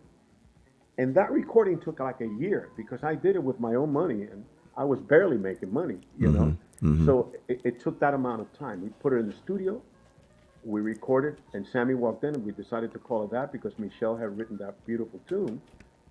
And so little did we know, Jose, that after I did this album that it was going to be nominated for a Grammy. And I was so shocked even that. That was another miracle that happened to me in my life. And I couldn't sleep anymore because, every time I kept on thinking, how do we get nominated for a Grammy? How does that happen? And how does that work?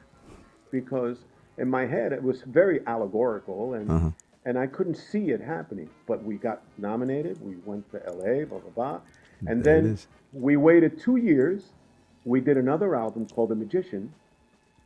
And that was one of my favorite records. And then that was nominated as well.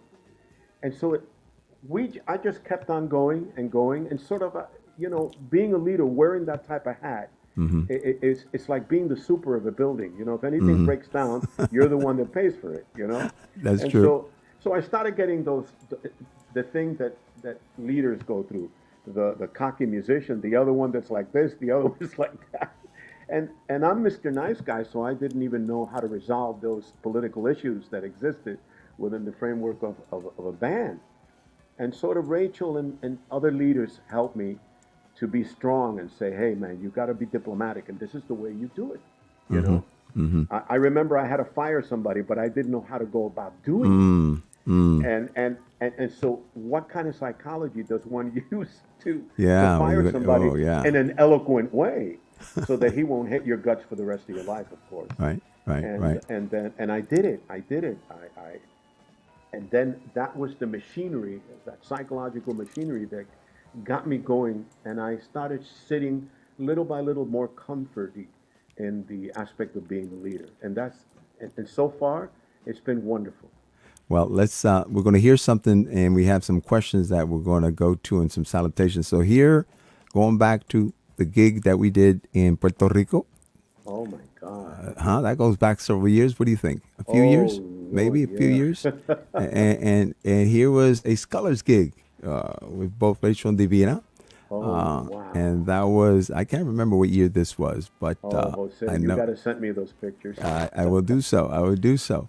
So, let me see over here. We've got René Campos from Panama saying Paquito con Danilo Perez, which, of course, is a great combination. That's always been one of our favorites as well. My dear friend Jim Benitez, who's now living in Florida, does a Friday night jazz. Jazz Now says to you, saludos. From Latin Jazz Now. That goes from our dear friend Jim. And then our dear friend Richard says, excellent interview, Sammy. Any memories of gigs with Chick, David Bowie, or Tommy Bolin? Oh, my God. Yeah, those are great ones. Yes. Oh, Lord. Any memories, my friend? Oh, wow. So open up about any of the three. Well, well, let's start with Tommy Bolin, because he was like a rock and roll icon, you know. He was the Eddie Van Halen of then, right? That was pre Eddie Van Halen, and or maybe not, maybe at the same time. I don't know. I know that Tommy was a real legend, and one of those guys that every guitar player that came out of high school wanted to be Tommy Bolin, right? Even the way he looked, he was very iconic and very original. Well, the way that happened was because I was playing with Sanborn for a while, with David Sanborn. And I was in that band for quite a while. And so he said, it was David who told me, he said, hey, man, I'm producing and I'm doing this record with Tommy Bolin, and I told him about you, and he wants you to come in the studio. And we did this record at Electric Lady Studio, which is one of the most famous, Jimi Hendrix used to own that. And actually, Jimi Hendrix did the artwork that was all on the walls of Electric Lady. So it was there that we did the recording, and I finally met Tommy Bolin. He was like the sweetest guy you could ever meet. He was just a doll. And we started playing, and that was it. It was like a marriage, of musical marriage, and we did live gigs together. We did so many live gigs, but unfortunately he died very young. Yep. And it was a short-lived artist. But the years that I knew him and I played with him, it taught me a lot about character, about how you carry yourself in the music, and how you develop this beautifulness of just the humanity and the quality of the human beings who play. We're going to hear a little bit of music in the background. Then we're going to talk about David Bowie, and we have saludos from one of your bandmates, Michael Viñas. Oh, my brother.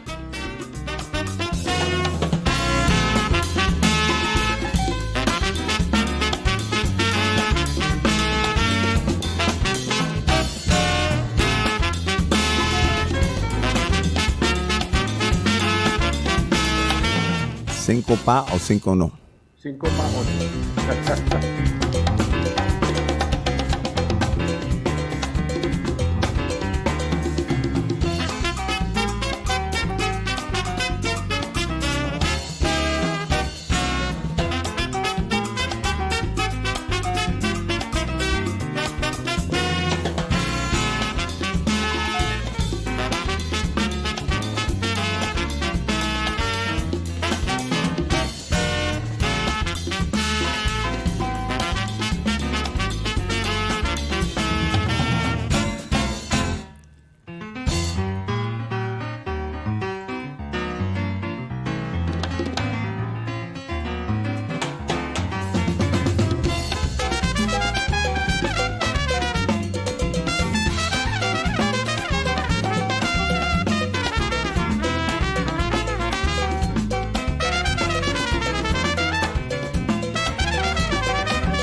Sammy Figueroa en la percusión y congas, con John Lovell en la trompeta.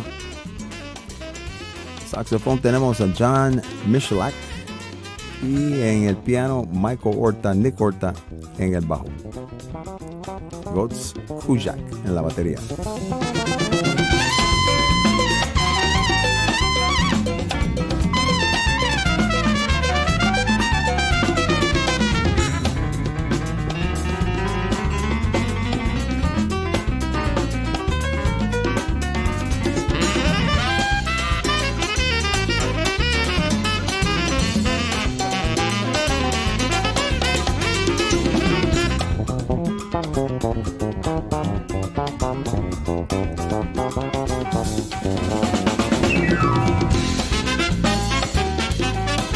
The Latin Jazz Explosion.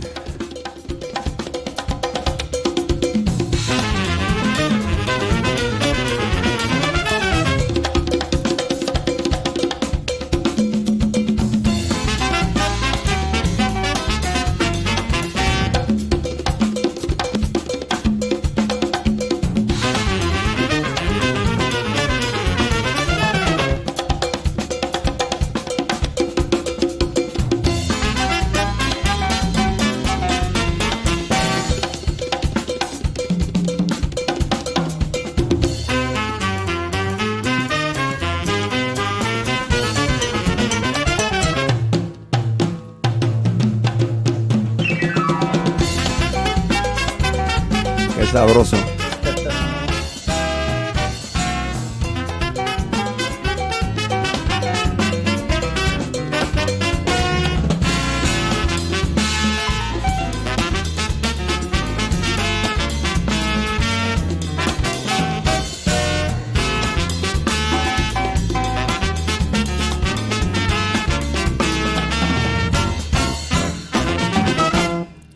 Wow.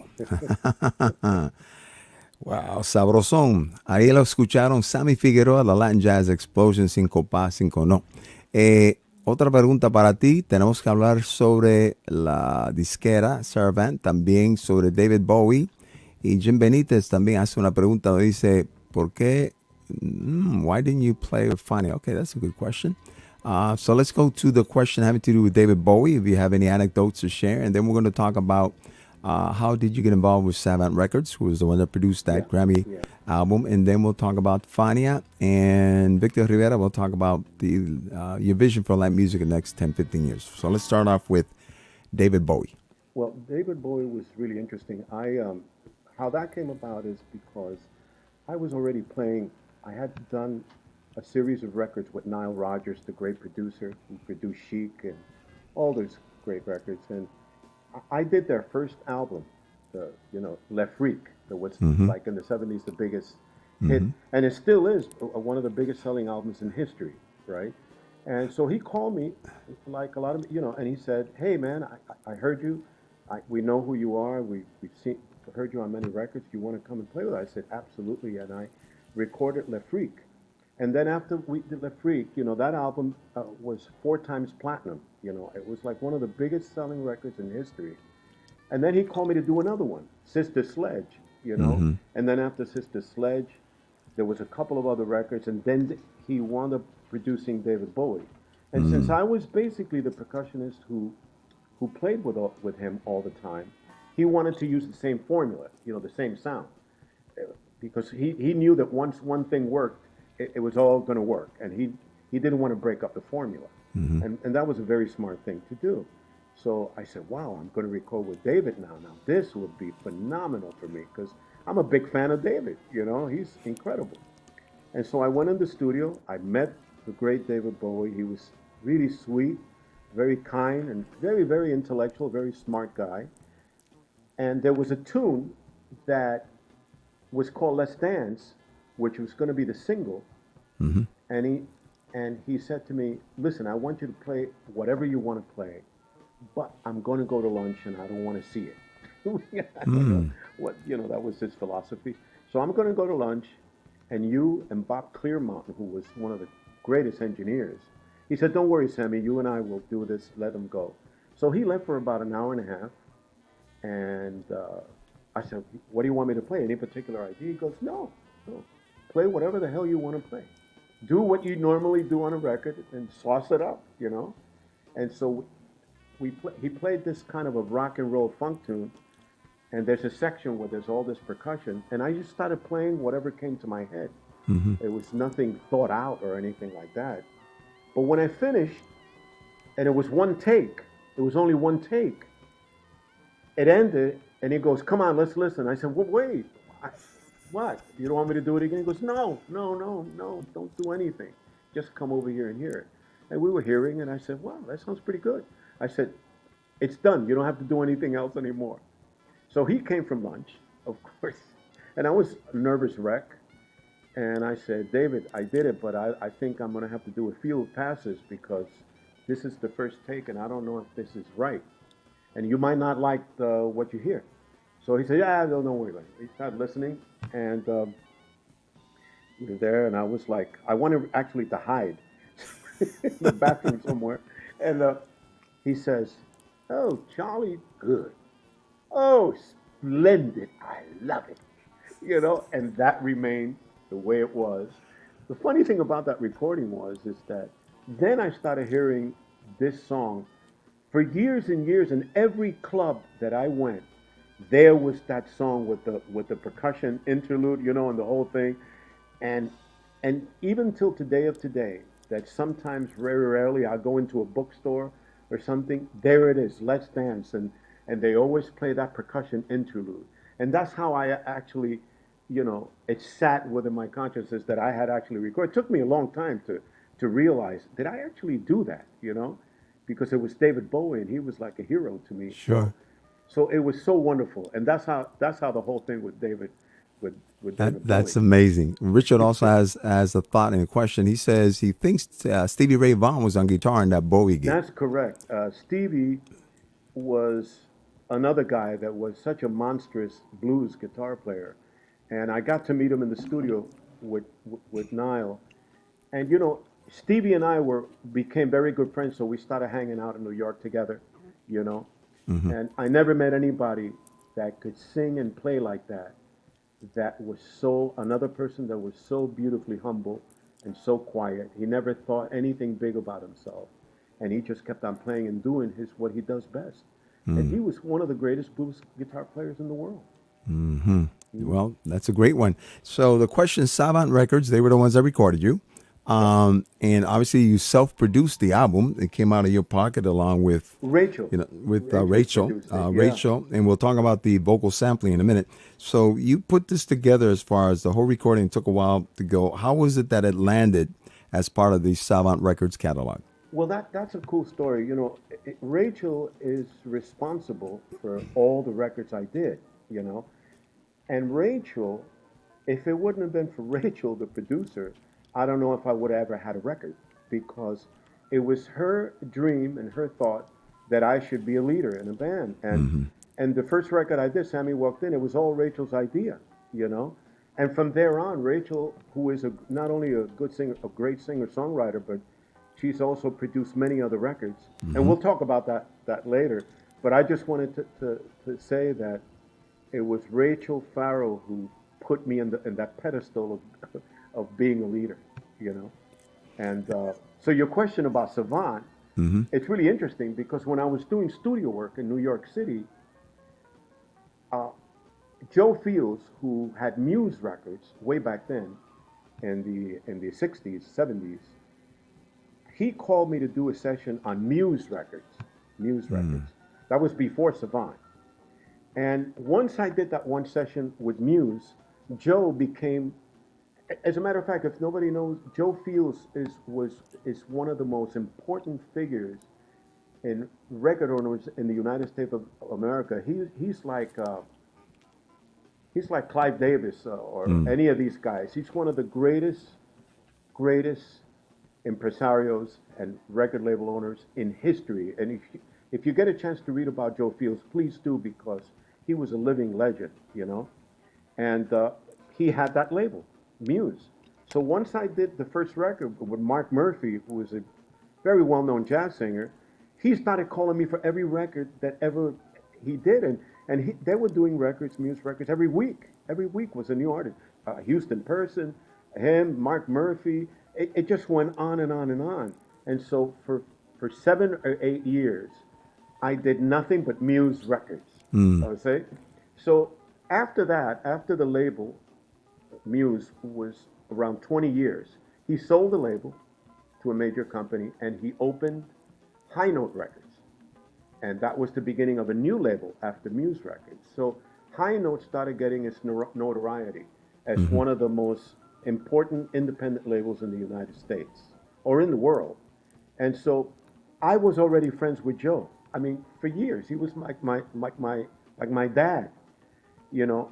So Rachel talked to Joe, my partner, who is actually now my wife, and she said, "Hey, Joe, Rachel," and they knew each other, you know. He says, "Sammy has a record, and he wants you to hear it." He goes, "Want to hear it? I don't want to hear anything. I just want to sign it." And we went, "What?" He says, "Just tell him I'm good. Listen, let's have a meeting," and blah, blah, blah. And I had a meeting with Joe. And he just bought the record just like that without, you know, he trusted me. And when he heard it, of course, he fell in love with it. And that was my first record ever in history with Savant Records and with Joe, who I knew prior to that 20 years before. Well, that shows you never know who you're going to come across, who's going to be so important in your life much later at the right time, at the right place.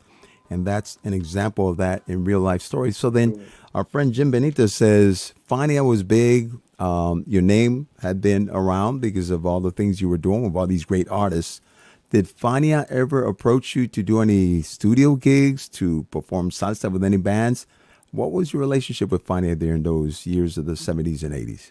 Well, no, they didn't. But I understand why. Because I was really more known as a jazz, funk percussionist, right? They never considered me by no means a salsero, of course, because my field was rock, pop, funk, jazz, Brazilian, African, whatever, that was completely aside from the salsa world. So, and I asked those questions, but I said there was really, I could answer it myself, and really that was basically the norm of that, because the congueros that play salsa, that's what they did with salsa. And when you went to the Village Gate and those salsa, they were some of the greatest players I heard in my life were around in that. But what I noticed is that none of those congueros, they were doing that kind of music like I did. There were very few people who were doing it at the time. I could name Ralph McDonald, who was one who I admired, who was really doing what I did. But I've kind of followed in his footsteps because he was such a consummate percussionist, and he was a very simple player. You know, Jose. He wasn't fancy. He didn't have those salsa chops or anything like that. But he knew his timing was impeccable. You could play anything, and he would play the most gorgeous stuff you could ever hear. So I decided to follow him and follow how he started playing congas and percussion with that kind of feel. So I really dedicate myself to a whole different world, and that's why that never happened until, of course, later when Ruben, you know, I played with Ruben. Sure. And then you use those chops. But one of the reasons why I did this double bill for this weekend, and David Romero out in Las Vegas likes when I do these double bills. I had Chembo with me yesterday, had you today, and the reason is because both of you are in that world where the pocket is different, right? Where you can play X, you can play Y, you can play Z, and your mind is broader, which we're going to talk about in a moment, about Cuba, about vocal sampling, about you in Cuba. But let's hear this one.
The selection titled Together, written by Hubert Laws.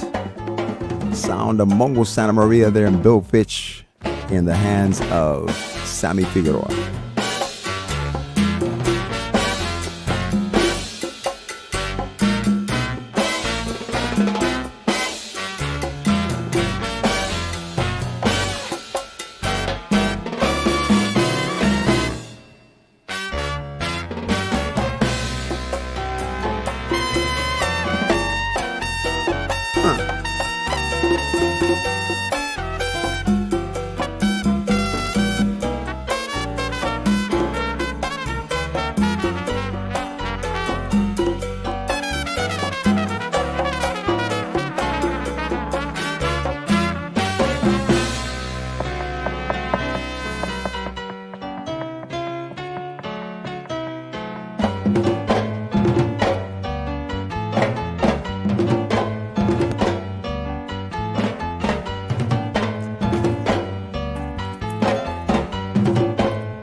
What better way to pay tribute to the great Mongo Santa Maria and Bill Fitch together?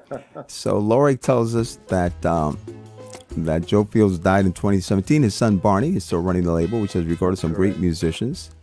And Renee says, José que tumbao, bro, el maestro, tremendo tumbao de parte de nuestro amigo Sammy Figueroa. Y hablando de Mongo, hay otra selección que para muchos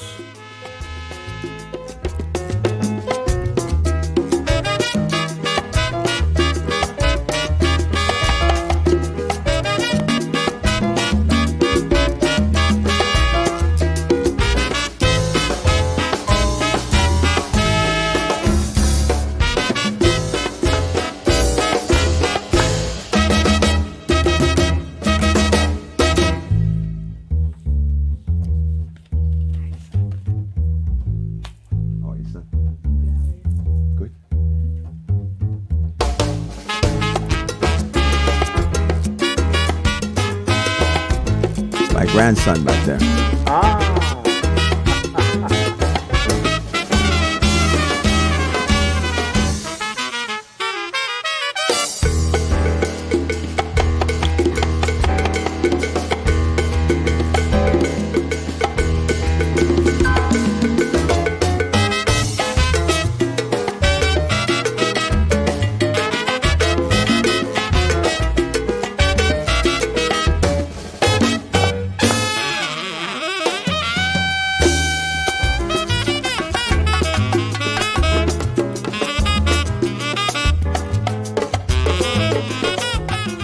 Y Olga, Ed Calle, invitado en el saxofón. Hablemos sobre Cuba, vocal sampling y tu visita a Cuba, tus visitas a Cuba. Sí. Pues tú llevas años visitando Cuba. So how did that come about, you traveling to Cuba? And then how did the vocal sampling album that we started off with in the beginning of the show come about as well? Well, that was Rachel's baby. That was really her idea. Mm-hmm. I met Rachel when I was doing a gig in New York City at a club called Tramps, and it was a benefit for Mikkel's. It was a club that was dying. Mikkel's, a great jazz club, right? And I put this big orchestra together for her benefit. You know, Paul Schaefer was in it. Everybody was in it. Robin Ford, Randy Brecker, Michael. I had the whole world of the studio people that I work with, and I put this band together. And we just played blues and rock and stuff like that, and the whole thing about that was that when I left the stage, by the way, Robin Ford, who's one of the greatest blues guitar players in the world, he introduced me to Rachel, and right there, right after the show, and she told me that she was doing Cuban music, she was producing all this stuff, and we just couldn't stop talking. And in one of our conversations, she said, I'm going to be traveling to Cuba, and I need a partner to come, someone like you who's an expert in all this music. and plus you're very versed in Spanish and you speak them both, very well. But you're also a historian, and this would be perfect, right? So I said, really, I am so blown away, and I'm interested. I want to go immediately. And so I think it was a month later we wound up going. It was my first trip to Cuba. Never been to Cuba, and it was at a very difficult time when there was a lot of things happening politically in our country. And so Cuba was sort of forbidden. And the only way that you can go to Cuba was through a European company or a European label or something like that. So you can bypass those. And so we did. We spoke to an attorney. We did it legally and we did it perfectly. We went to Cuba and I saw these kids. And when I saw them and heard them, I was mind blowing that these guys could do trumpet, tenor, a full drum solo with their mouth. There were no instruments. They all did it, clave, everything with their hands. A cappella. Oh, totally a cappella. And they were dancing. They put on a hell of a show. And man, I was so mind blowing that I said, I can't wait to get in the studio with these guys, And so Rachel was really the main producer of this record. I was sort of a co-producer. And that's how it was realized. Then Warner Brothers had to bypass many things for them to get here. So it was sort of a bypass label, kind of contractual type of thing. And then we got them here, and they came here, and they just blew up. They were playing everywhere. Oh my God, one of the greatest label owners of Warner Brothers, was signed them. And that was the beginning of vocal sampling. Then we did a second one after that, maybe a couple of years later. And that album did so well, and that was my beginning. That was actually the beginning of my trips to Cuba. After that, we went back to Cuba and we did Lázaro Ross, who was a great African Nigerian singer, Cuban. He was one of the last, what they call ampuon. Ampuon is the name that they give the great, Santero singers, and he was the master of that. He actually knew the Nigerian, the Yoruban language better than the people. As a matter of fact, a lot of scholars would come to Cuba to learn some of the missing language of Yoruban, and it was the great Lázaro Ross who gave that information. So he was an encyclopedia of the Yoruban language.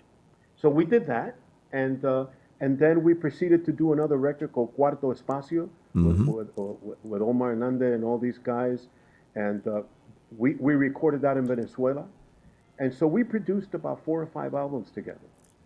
And they're all classic, great albums, of which they are all part of my repertoire. In the back, you see my albums, vinyl. In my other studio office, which is on the other side of the basement, is where you see all of my CDs, which includes that great collection of CDs that you have recorded. So let's talk a little bit, because we have maybe about 10 minutes left. Let's talk a little bit about the present and the future.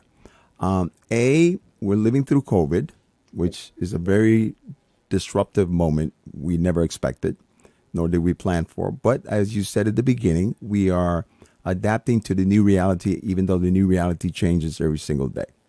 So we have no idea what the future is going to be like. We know it's not going to be. We know it's not going to be like the past. So whatever the future is going to be, it's going to be very different. But based on that, from what we know now, if you are thinking, okay, for the next year, what does my life as a musician look like? Number one.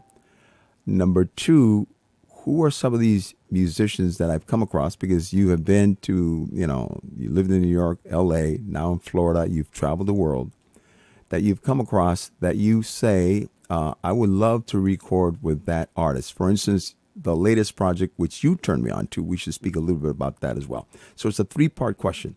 Short term, what do you see as a musician? Second, who might be some of these artists that you see around that you would love to at least let people know about, or at least be part of? And then third, let's talk about this project in particular that you and Gonzalo have been involved in. So start with number one, short term. Well, what was the first question? Short term as a musician. Short term memory. Yeah, short term memory. Well, I tell you, like you said, everything is uncertain right now. We don't know what's going to happen politically, psychologically, emotionally, in every aspect of our life. So, what I do is I take it one day at a time, just like they say in AA. Mm-hmm. You take it one day at a time, and you live the moment. Because right now, all I know is what I have today is speaking to great Jose Maso and enjoying my life just talking to you and filling my heart and my soul with wisdom, with alegria, with everything, because this is what's happening right now. And I'm enjoying my wife, my cat, everything that's here at the moment. Mm-hmm. I'm just thrilled that I have a chance to wake up every morning and know that I have another chance to do it right, right? So that's the beginning. So now, in terms of the music aspect of that, when you really think about it, um, this is a time where you cannot be critical and you cannot be fuzzy about things that you were before. Mm-hmm. You have to appreciate every moment and everything that you have instead of us desiring to have millions of things because you already have all the most wonderful things in the world. You just don't know, you don't appreciate it yet. But if you appreciate every moment that you have, then I believe that the universe gives you more ideas to reinvent yourself. Mm-hmm. And I think that the more you become a child when you're older, it's when this is the trick of the alchemy of life, right? That's what it is. It's really enjoying the moment and not thinking about tomorrow and the past that already happened.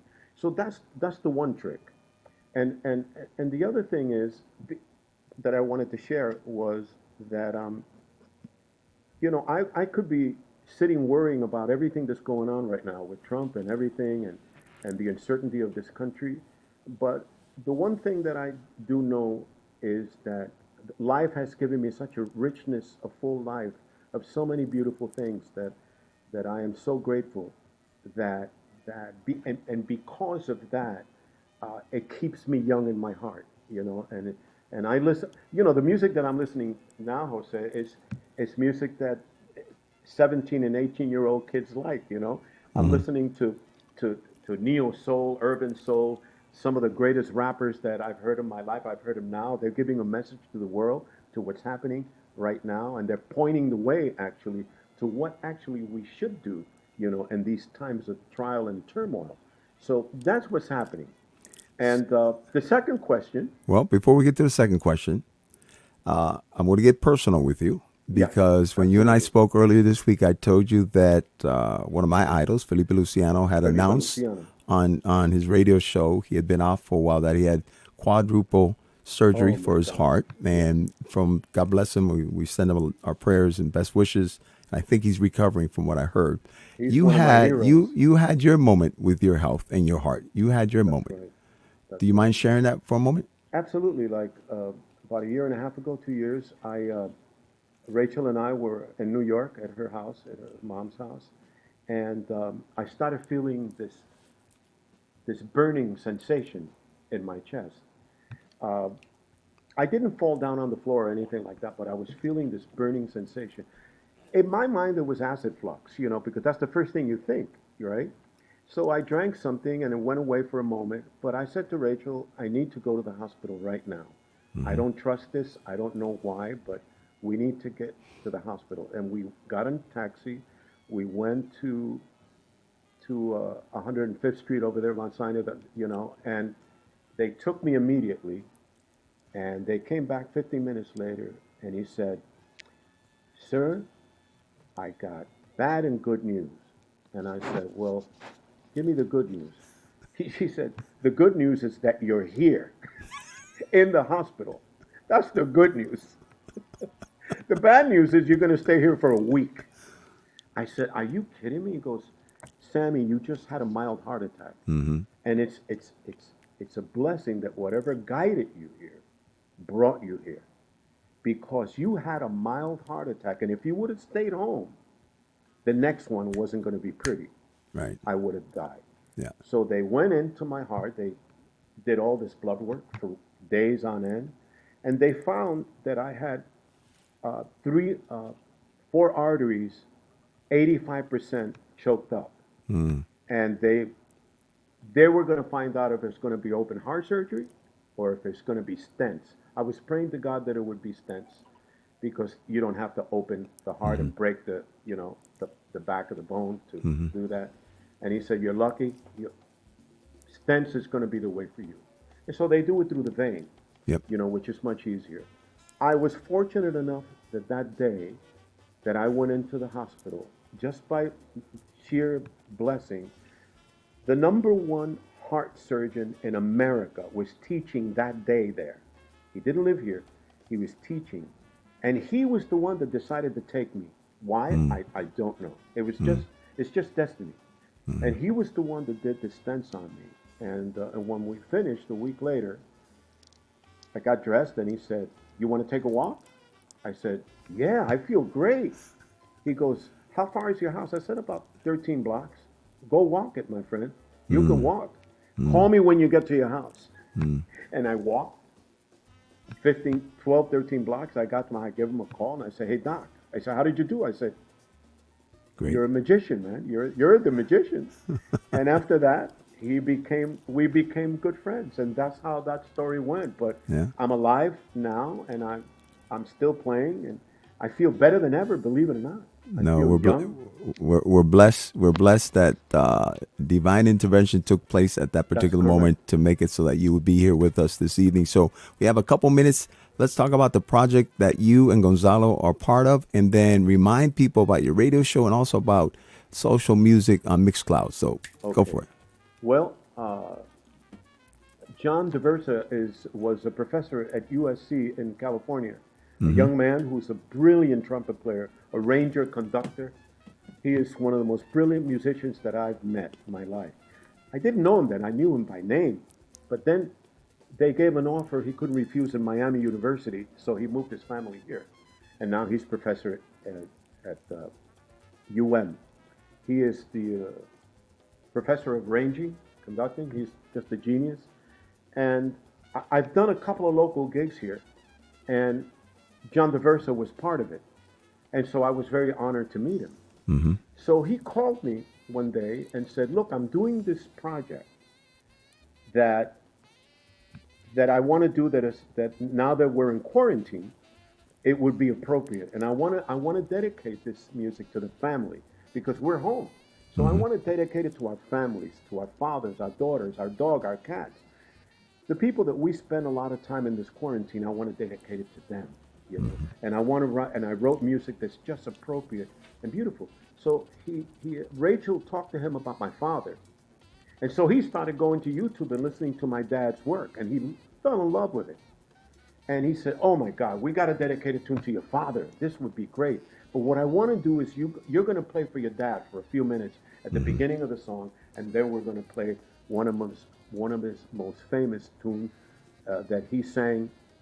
And I said, oh my God, are you sure you want to do this? Because, basically, this is music for your family. He says, no, I want it to be part of you. And so, to make a long story short, when we went in the studio to do it, and it's, of course, Daphne Prieto, who's one of the greatest drummers ever, and Gonzalo, I was a little bit nervous because, Gonzalo is one of my heroes. He is one of the most prolific piano players I've ever heard in my life.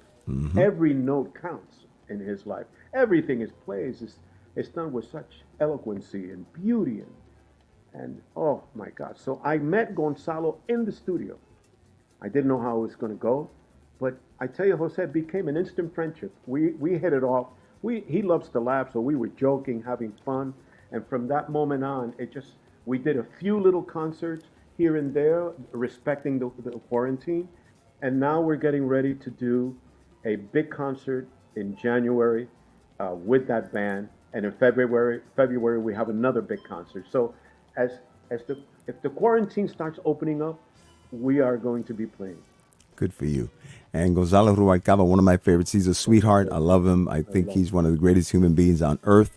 And I'm a subscriber to Social Music on Mixcloud, which is your show. I love it. I love it. And you're also doing your show every Monday on WDNA. So let people know about that. You've been doing that for years now. You've been doing that for years. I've been doing that for 16 years. 16 years on WDNA. 88.9 FM.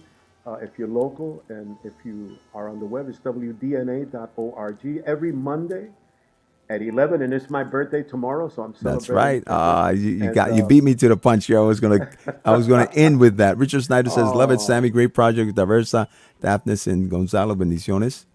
I wanted to say one thing to Ralphie, Yeah. Ralphie Rosari. Ralphie is really responsible for teaching me many things that I didn't know in music. And that guy told me where the clave was.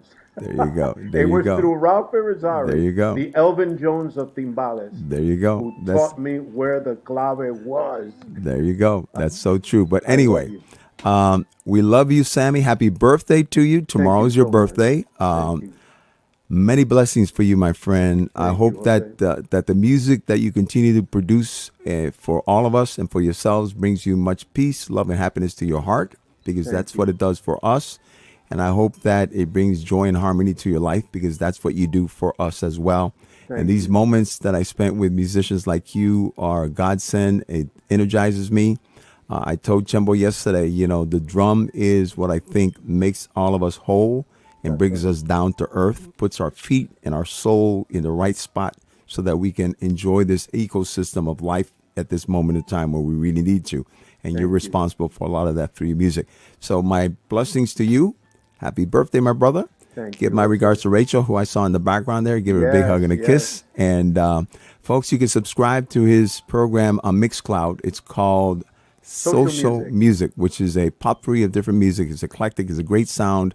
You're going to love it. You're going to love it. And I got turned on to a lot of new music because of Sammy, including that last project that we spoke of. So I'm going to leave you with the last word, and then I'll say goodnight. On behalf of my wife, Rachel, and myself, I thank all of you, everybody who just texted and did all the things. Thank you so much. Saludos a todos. Blessings. I love you all. Please, people, stay humble and stay good, okay? You got it, my brother. I love you, my brother. Love you, bro. God bless. H. Cuídate. Un abrazo. Bueno, mi gente, ahí concluimos nuestra conversación con nuestro amigo Sammy Figueroa. Aquí Víctor dice, gracias a Dios that you survived your mild heart attack. Maestro, thank you for sharing your musical evolution and for your knowledge. Wishing you many blessings, continued health to you and your family. Don Jose, thank you for another great show. Thank you, Victor. Love you, my brother. David Romero in Las Vegas. What an amazing life and career Sammy has lived. I've always liked Sammy. Now I love Sammy. God bless you. I'm with you, David. And Lorik says, happy birthday from a fellow Scorpion. Tomas Avila in New Jersey, in Rhode Island. Great conversation. Thank you. Tom Ehrlich. Another great show, Jose. Greetings to Sammy and to Rachel. Yes, sir. Tom Ehrlich, great photographer. Bueno, mi gente, that concludes the program for today. We're going to be back next Saturday, God willing, at 4 o'clock. Our guest will be Little Johnny Rivero and his singer Anthony Monte-Leon. They have a new album, Golpe Duro. I have a special guest on Sunday as well. And then Saturday night, you can hear my show on WBUR 90.9 FM and on the web at WBUR.org. Con Salsa, the very best in Afro-Latin music. 45 years of the very best in Afro-Latin music.